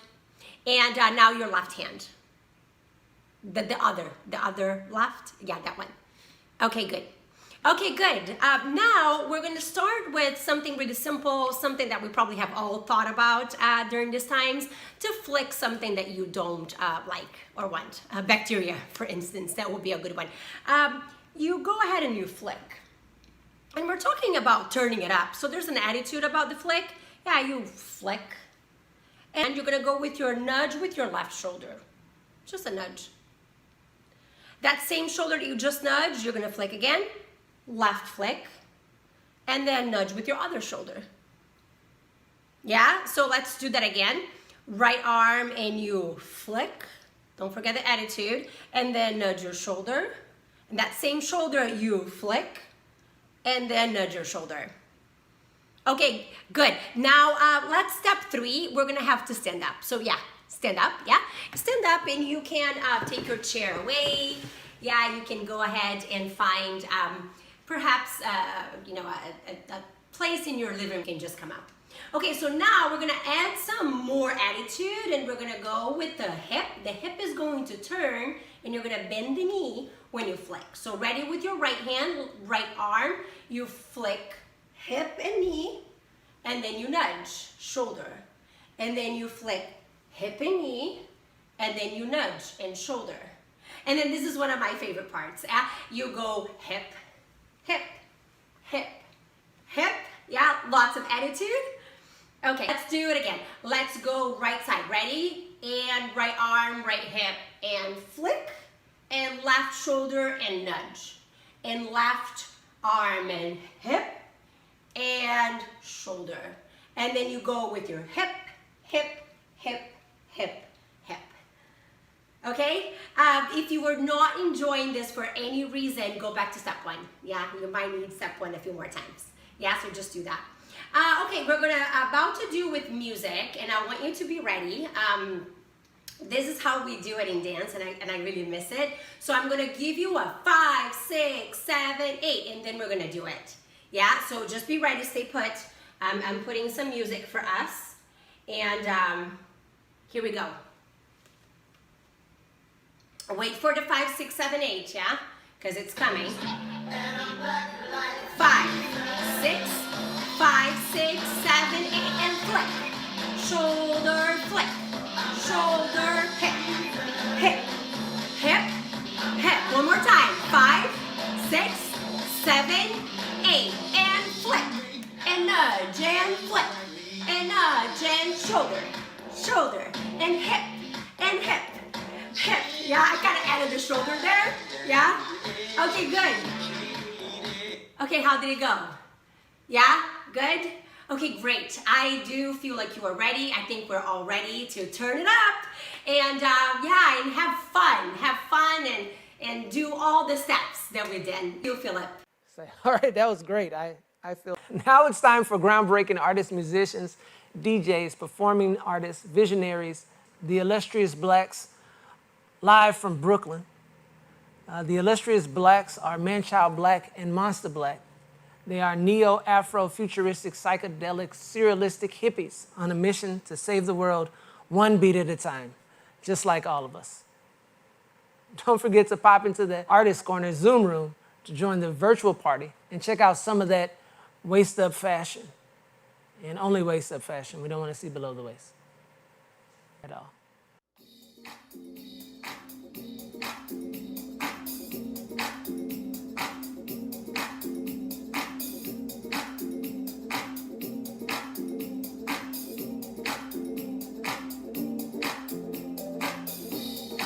What's up, world? What's up, y'all? My name is Man-Child Black. And my name is Monster Black. And together we are the Illustrious Blacks. Coming to you in Technegro color. Yeah. We're gonna get this party started. Are you with us? Are you with us? Let's get this party started on. Let's get this party started.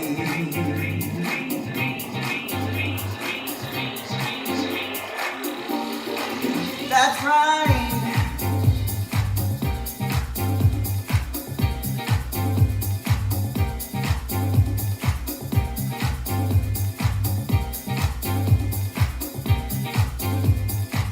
Let's get this party started.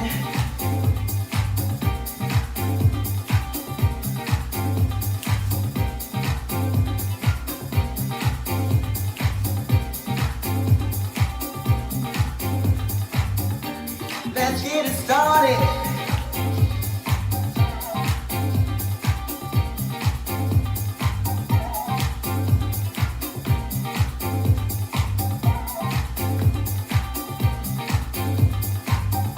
Get it started, y'all.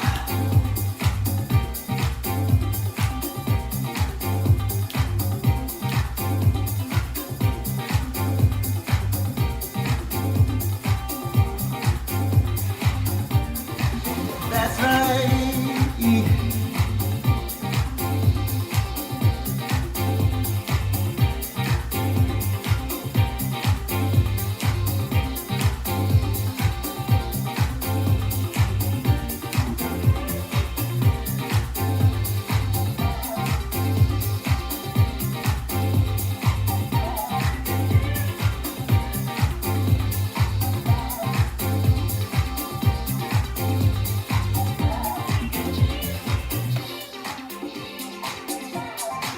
Y'all feeling good out there? I don't know about you, but I'm ready to get my dance on.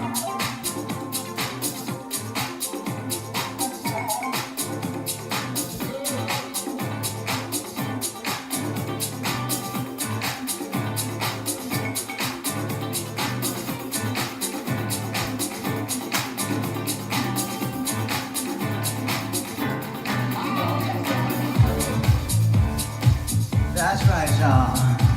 Drop it down into the groove. We're gonna drop it down just for you.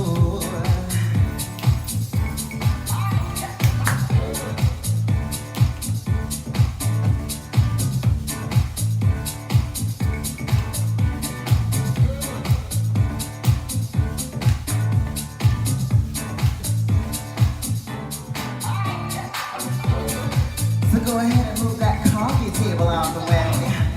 Push back that chair. Kick off your shoes. Come on and slide into this groove.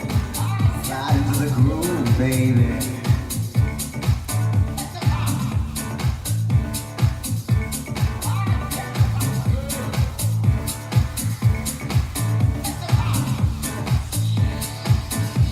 All right, everybody, soul clap.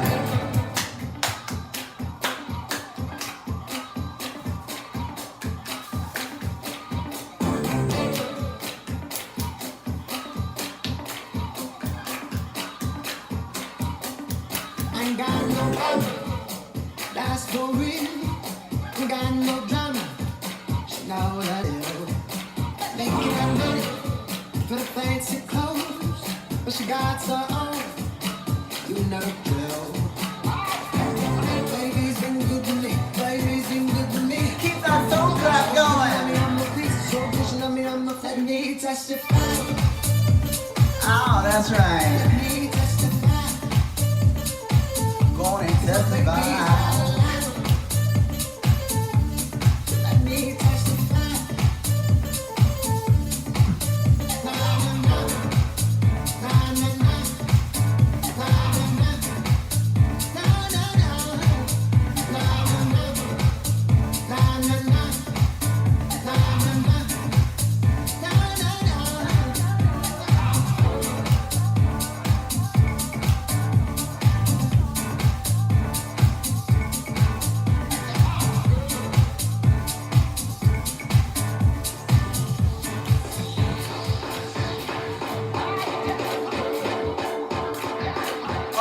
I feel it approaching.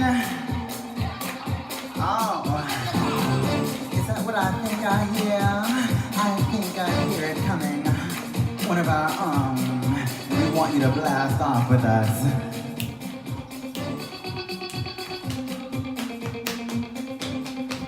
Come on, come on.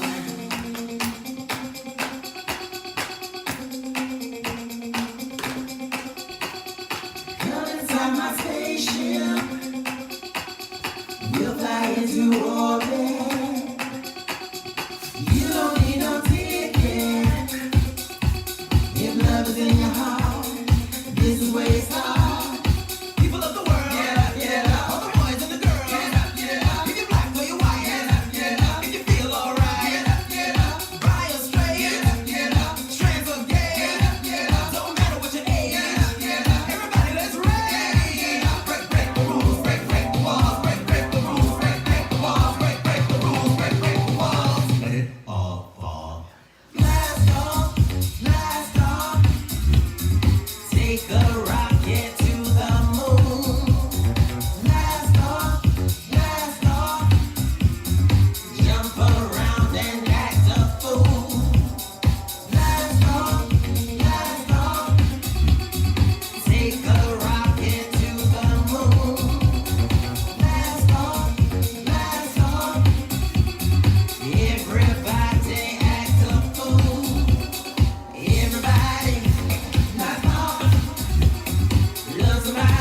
with us 2 days, a night this week, all weekend. Here we go.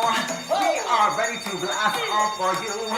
Pulling you into this groove with us. Finding our place to drop it down.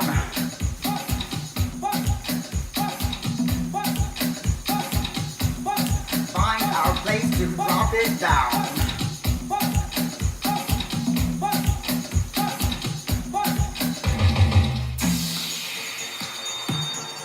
Dropping it down as low as we can go.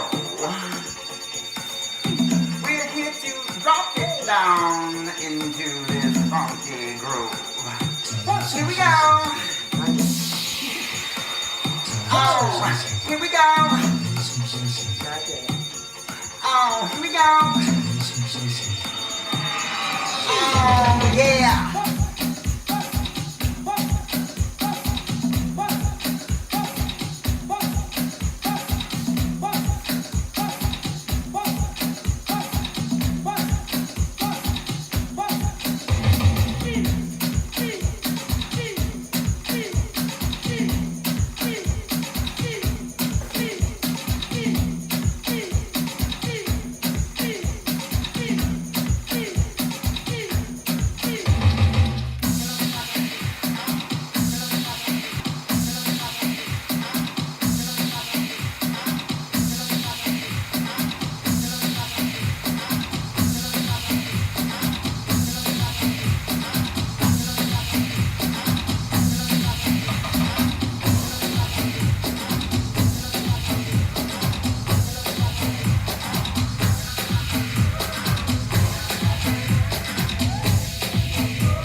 Here's a special video from Mel Chin and his partner Helen.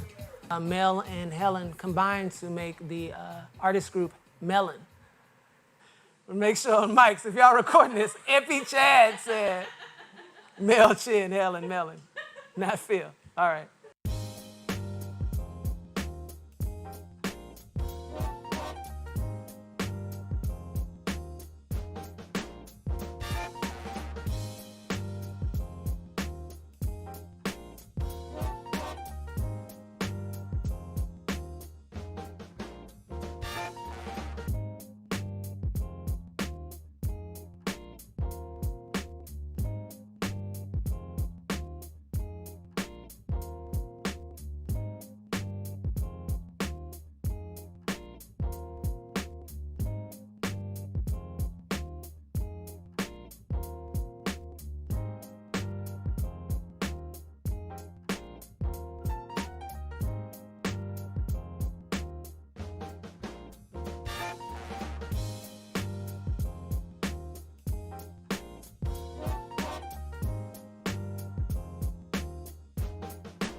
All right. You out there?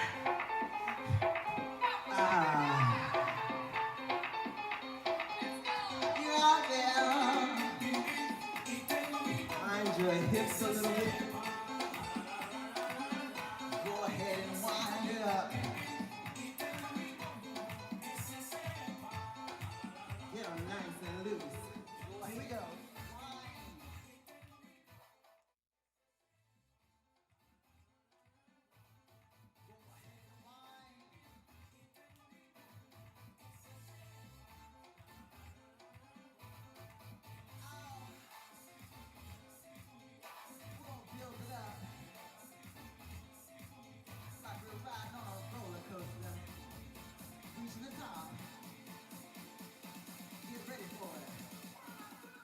Here we go. Oh, yeah, dropping it down. Drop it down as low as you can go.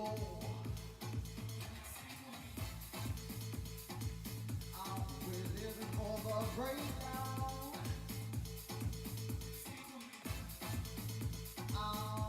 We're living for it. Here we go.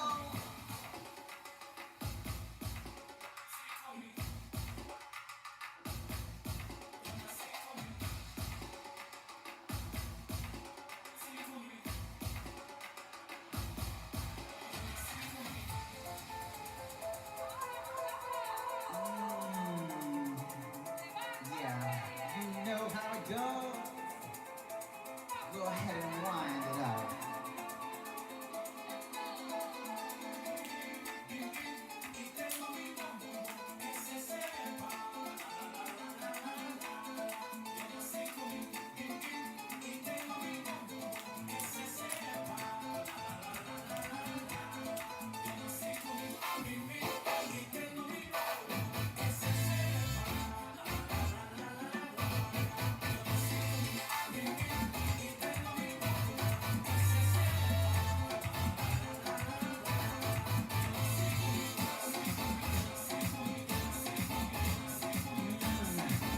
Before, get ready for it.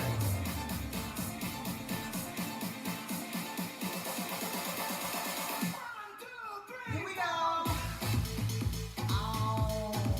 Dropping it down as low as we can go. Ready for the breakdown.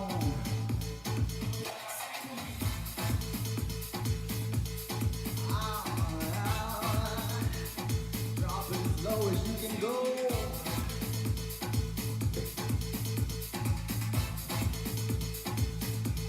We're living for it.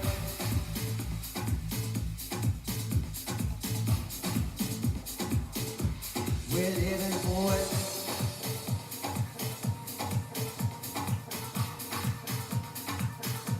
We're living for it.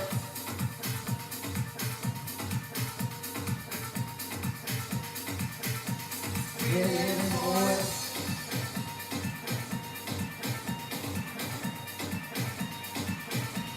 We're living for it.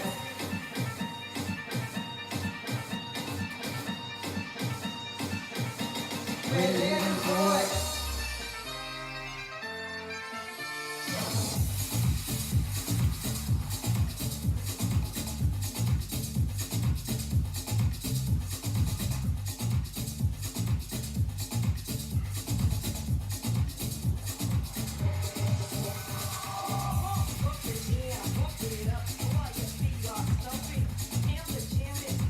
Look at it, the crowd jumping. Pump it up a little more, get the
you are.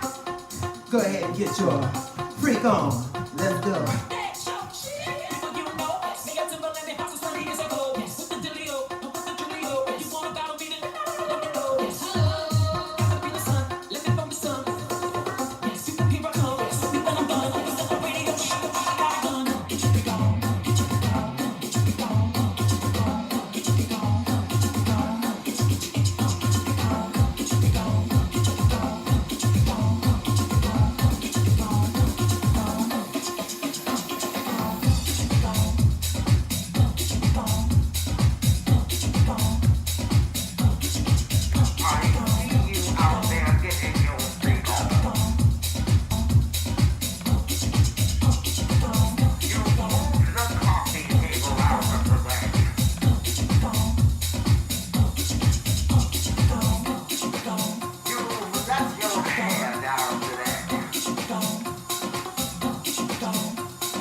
Here's some of the silent art auction artists going the extra mile to get you to purchase their work in the auction.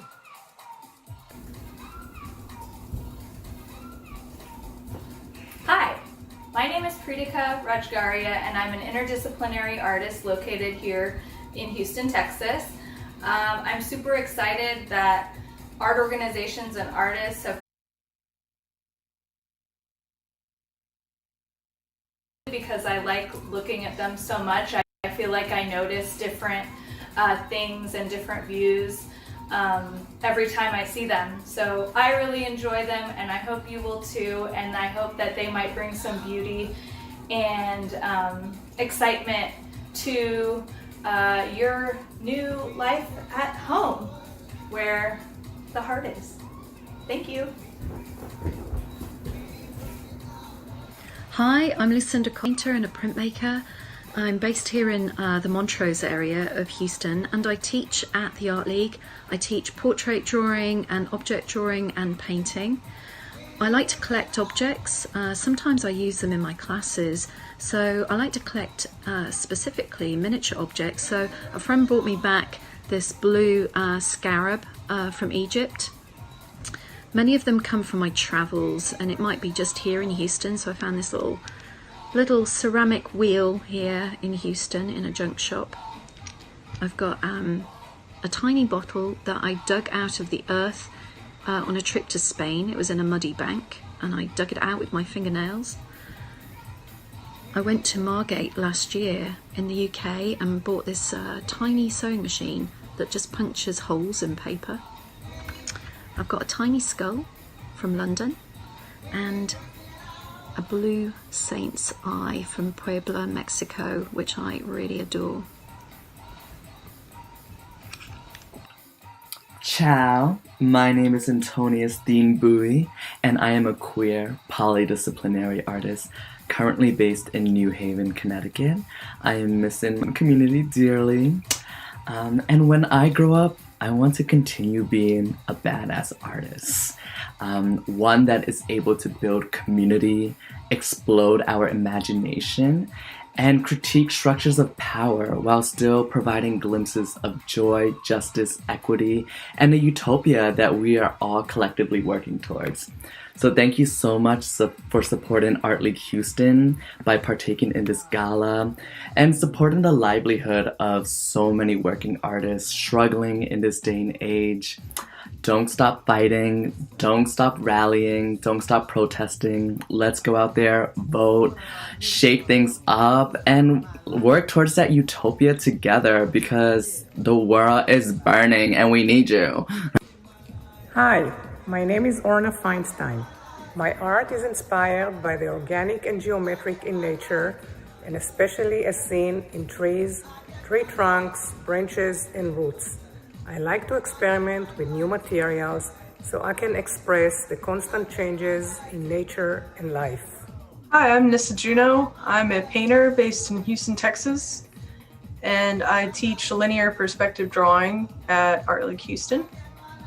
And one of the things I did during coronavirus was become somewhat of a Zoom artist, like this background you see here. I wanted to make some Zoom backgrounds that people could get to sort of share in my memories with me. And so this was a restaurant that was in New Orleans that I've always liked. And I have fond memories there. So from places like that, from adulthood to a place like this, which is where my mother would take me if I behaved after school. And this Waffle House where I would hang out with my friends in high school, soaking through the shift changes. And this taqueria, which is across from Box 13. So I spent many a night there, or many a morning after an all-nighter at the Box. So, but this is appropriate for the gala, I think. And I want to thank all of you for joining us. And Thank you for supporting Art League and its artists. Thank you. Hi, my name is Luisa Duarte. I am a visual artist based here in Houston. And for me, it's a great pleasure to be part of the 2020 Virtual Art Gala for the Art League Houston. This year, we are celebrating and honoring Rick Lowe, Celia Álvarez Muñoz, and Mary Bernardino Arocha. So just again, thank you very much. Enjoy, be part of it. And like we say here, again, can't stop, won't stop. Bye. Hi everybody, my name is Josué Ramirez. I'm a multidisciplinary artist living in the Rio Grande Valley. I'm excited to be with you all at the Art League Houston Gala, and it's especially exciting to be an invited artist to raise funds for the gallery. I'm a multidisciplinary artist. This is a different aspect of my work than what I showcased at Art League Houston earlier this year at the group show Piñata Aesthetic. This is more of my painting side of my work. This is a fun piece. A little bit of what I've been doing during COVID is having fun with art and not being as serious and kind of letting my frustrations out, but also kind of going big in terms of the processes that I'm engaging in. And so this is an example of the piece, and I hope you all like it. Thanks, everybody.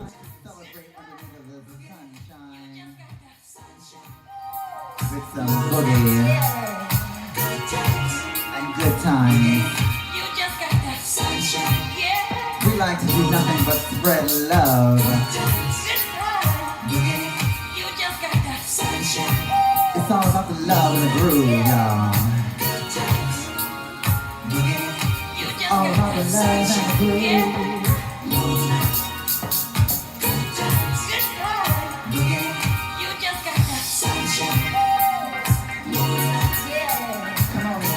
With me. Come on, groove. Come on, groove. Groove, baby.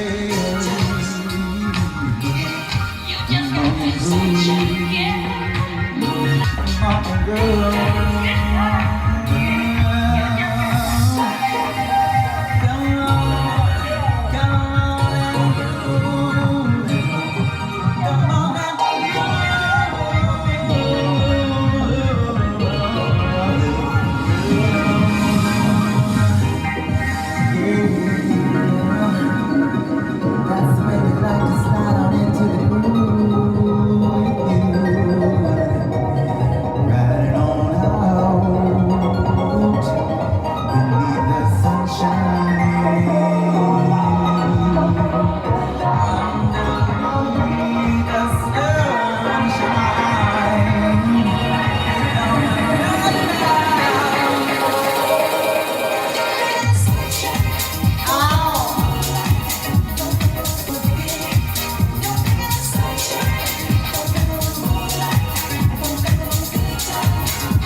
And my name is Monster Black. Together we are the Illustrious Blacks. Coming to you in Texas Negro color. Live in Texas Negro color. Yes, yes. We're about to get into a little something we love. Ooh. Something we call disco. Yeah, I think I want to sink deeper into this disco. I changed the lighting for you.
Remember to stay hydrated.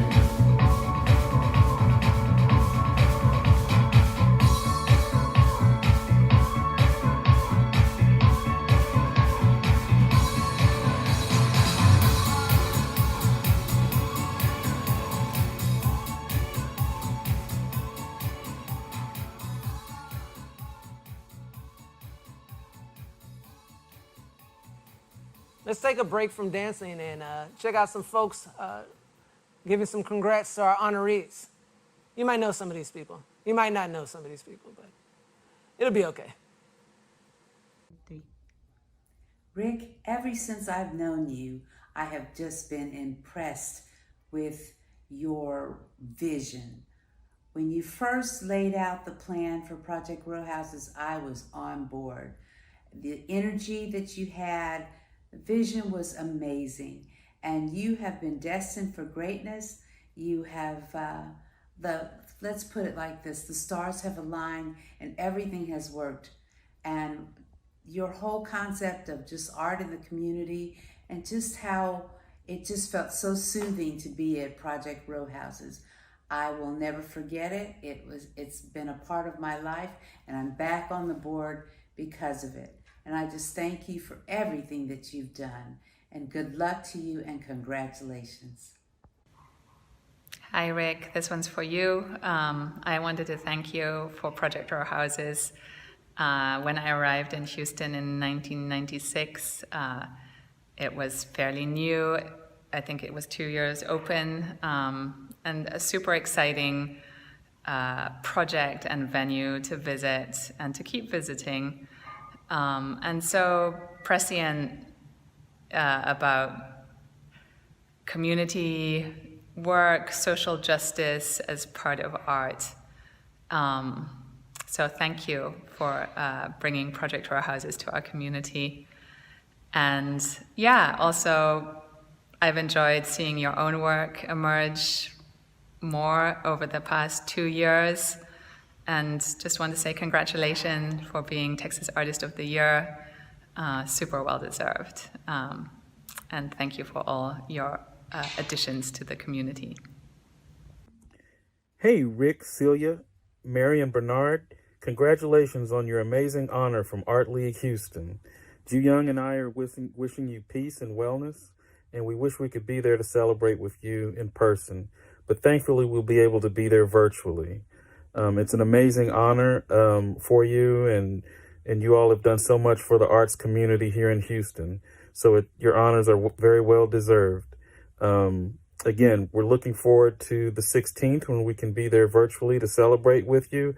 And again, congratulations. Hi, my name is Joseph Havel. I'm an artist based in Houston, Texas.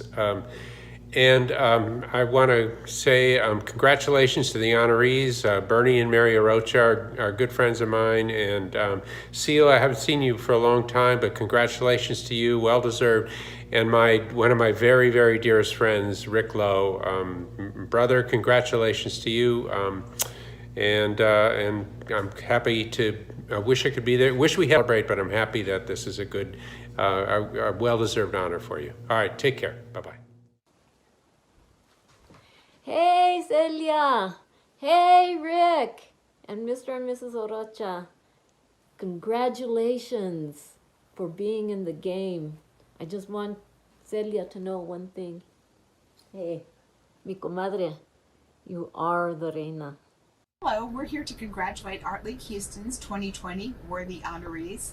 Texas Artist of the Year, Rick Lowe, co-founder of Project Row Houses, which has been a transformative space of urban renewal and community preservation, and for the artists in art installations. The lifetime honoree, Celia Alvarez Munoz, who we're looking forward to seeing more work in Houston, and great patrons who have also been transformative, Mary and Bernie Arocha, with their collecting and support of Latin American artists. So congratulations, and we're really excited to be able to share these awards with these 4 worthy honorees. Hey everybody, I hope all is well. This is Lee Harris. I wanted to just give a wonderful, brief shout out of congratulations to this year's 2020 ALH honorees, Rick Lowe, Muñoz, and Mary Bernardino Arocha, who I've yet to meet you guys, but congratulations. Rick, I already know you, you know, you make me proud. I'm really happy and excited for all of y'all. Wish we could be dancing the night away together at Hotel Zaza, but we'll do it in the future. Congratulations. Bye. I don't know where to look on the camera. Bye. Congratulations to Rick Lowe, Celia Alvarez, and the Arochas for all being honored this year by the Art League Houston. Bill and I have known Mary and Bernie since we moved back to Houston from Asia 20 years ago. They are very nice people, grounded in supporting their family and friends and the arts of the city of Houston, as they always have been. I congratulate the Art League for choosing such excellent honorees this year and for continuing their important mission. Hi, Rick. I just wanted to say congratulations on being honored at this year's Art League's event. It is so well deserved, and you've done so much work for the city of Houston and the Third Ward in particular. It's been incredible to have been a part of the Project Row Houses family and to see from the inside everything that you and your team have worked so hard to build. Congratulations again, and enjoy the award. Hi, Bernie and Mary. I hope you're well. Congratulations on this wonderful honor as Patrons of the Year for the Art League of Houston. You deserve this more than anyone I know. You are such passionate collectors and such incredible philanthropists and patrons of the arts in your community. I first met you through the Latin Mecenas group at the MFA Houston, and we've been friends ever since. And your dedication to video art and to Latin American artists is just beyond things that I've seen from many collectors. So congratulations. I hope you're enjoying this at home. I wish we could all be together to celebrate. Hi there. I'm Debbie McNulty, Director of the Mayor's Office of Cultural Affairs, and I'm also a former Art League Houston Director. Congratulations to all of this year's honorees, Celia Álvarez Muñoz, Mary Bernardino Arocha, and my friend Rick Lowe. On behalf of Mayor Sylvester Turner, the Mayor's Office of Cultural Affairs, and everyone at the City of Houston, we are so delighted to celebrate you and everything that you've given the city and your contributions to arts and culture. Rick, I think I've known you for 25 years now. That's a long time, and it's been terrific to see you and everything that you've done in your career and what you've influenced, including co-chairing the city's arts and cultural plan. It's a great tool, it's our guide, we use it every day, and we work to fulfill its vision for arts and culture to flourish for the sharing and benefit for everyone. So thank you for your contributions to the city. And Art League Houston, as you all know, is a really special place with dedicated board and staff, and I'm so glad to see you all join its esteemed list of honorees.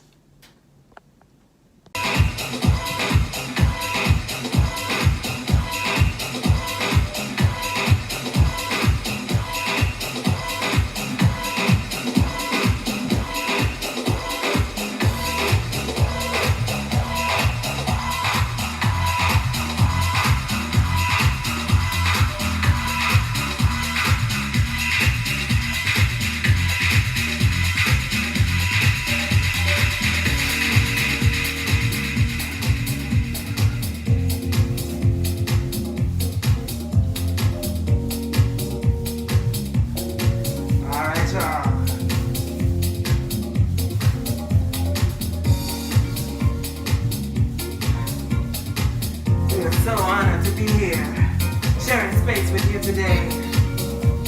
Once again, we are the Illustrious Blacks.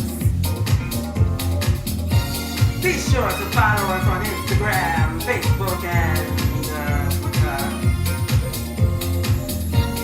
check out our new show on YouTube.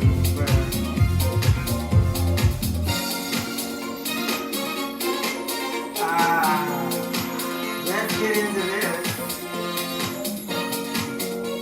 Are you ready? Because we're finally ready.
funk. Oh, showing up funky. The funk is in the house.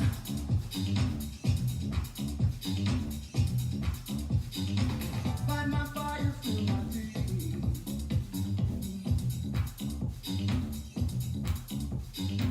Burn me loose inside the night.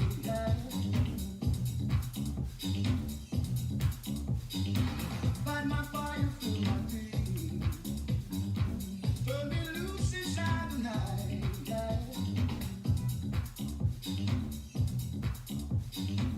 Don't you worry through your day. So sweet.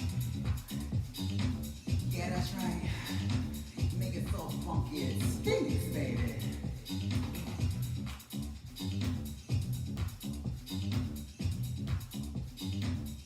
Give me the funk.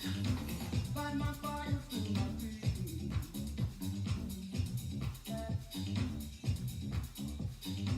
Burn me loose inside the night. Turn it up.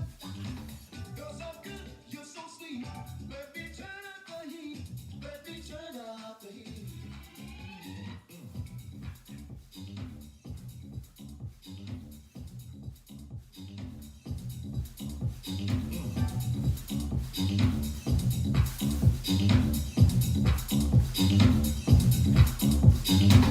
You're so good, you're so sweet. Let me turn up the heat. Ha! Turn up the heat. Ha! Let me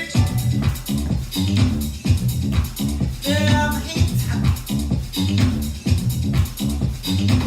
Give me more, give me more, give me more, give me more, give me more, give me more, give me more. That's right, baby. We like to keep it funky around here. What y'all know about the funk?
all you need is a body roll.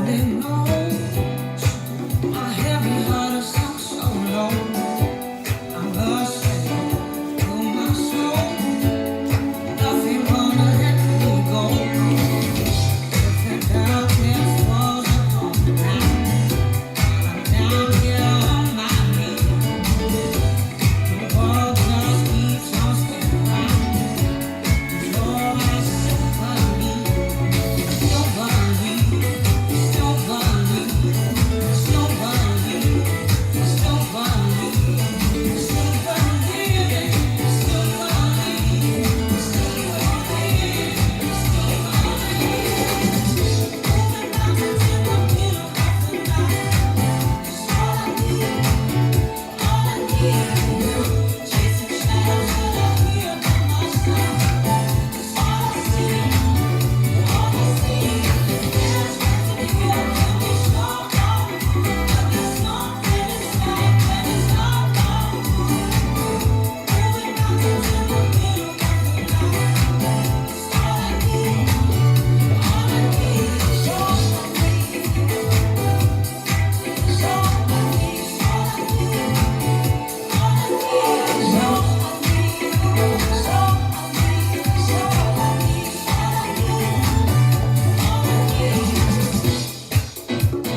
All right, here's some artists you know telling you some things that you may not know, if you're okay with that.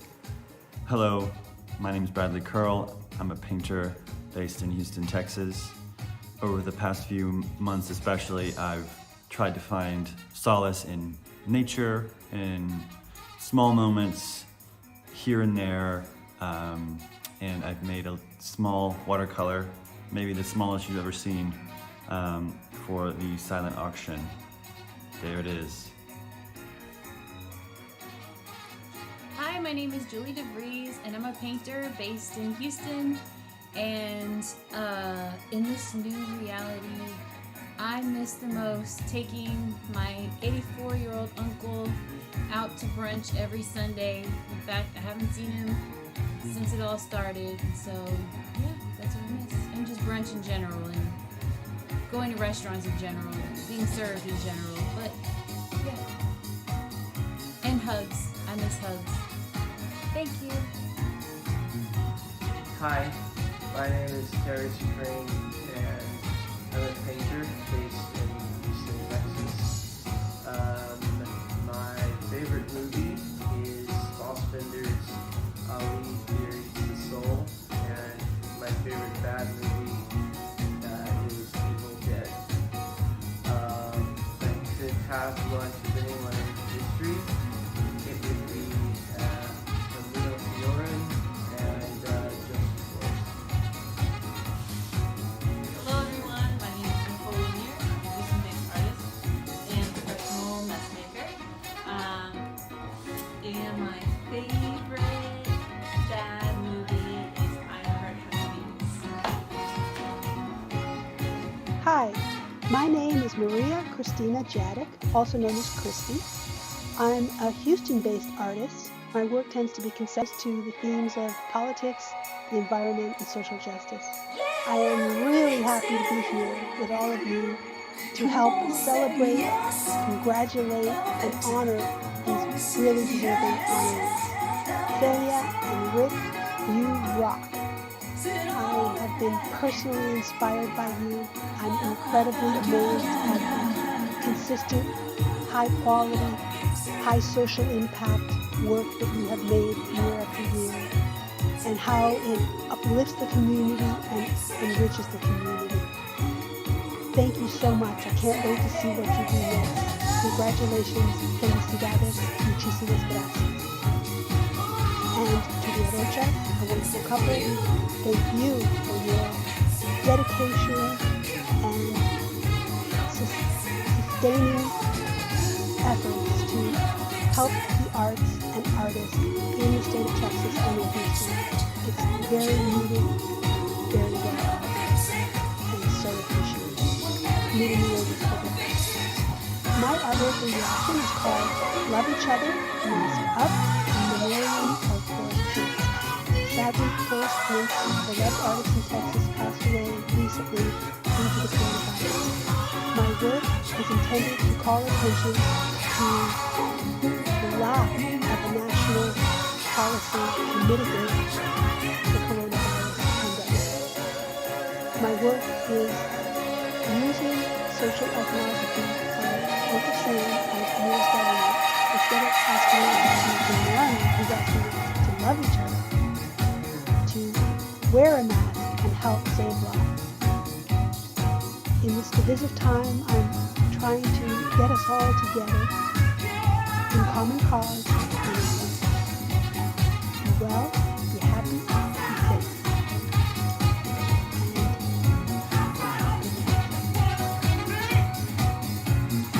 Hi, my name is Elena Alvarez Muñoz, an artist based in Texas. And changing reality, one of the things that I including my pets. Hi, my name is Lena, and I'm a multimedia artist based in Houston and Montreal.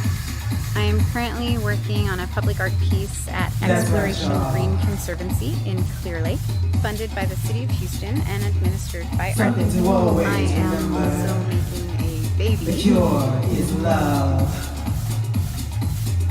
The piece included in this auction is a limited edition sound box that contains the sounds of migratory migratory birds and migratory humans. The music that's part of the composition is also made using the bird sounds themselves.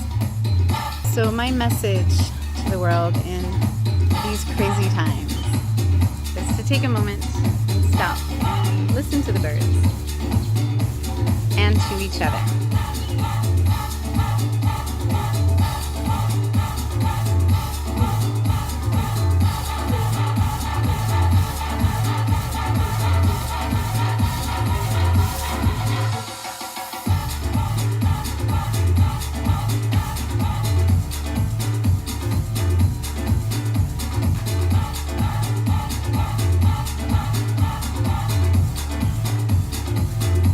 The cute love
orchestra.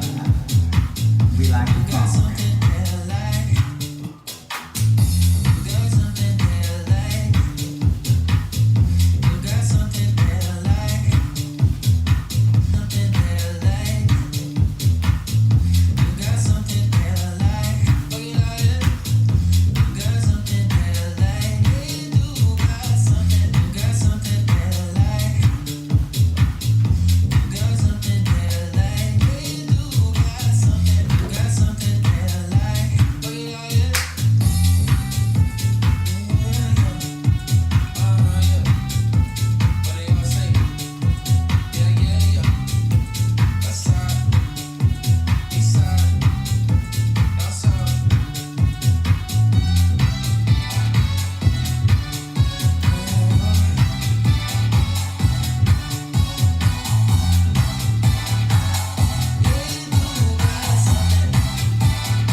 I wonder where's the art league team? Like, where's their staff? I wonder where they are. Let's see where they are. We can go there. Oh, hey, I didn't see you there. I hope everyone's having a great time at the Art League Houston 2020 Gala.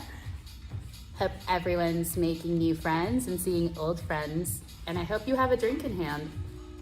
Cheers, Jenny. Cheers, everyone.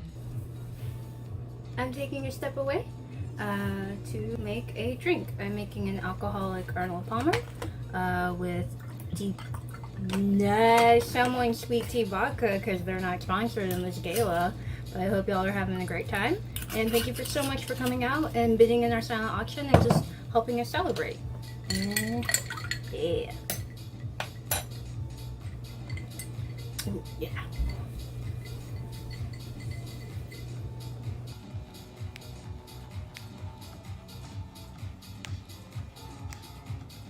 Oh, hey, how are y'all doing? Fancy seeing you here. Just a big hey from our own personal gala house party. Nothing like being at home all the time, just the two of you dancing. It's great, it's great. We're just gonna stay up till at least 11:30. That's the goal, long night here. Come on, Joey, dance with me. Joey? Joey? Rude. Can't stop, won't stop. Hey everyone, this is Alberto from Art League Houston, live from 2nd Ward and not pre-recorded at all. And this is my dog Chino. We are saying hi and goodbye. Take care of each other. Be kind to each other. Thank you for your support.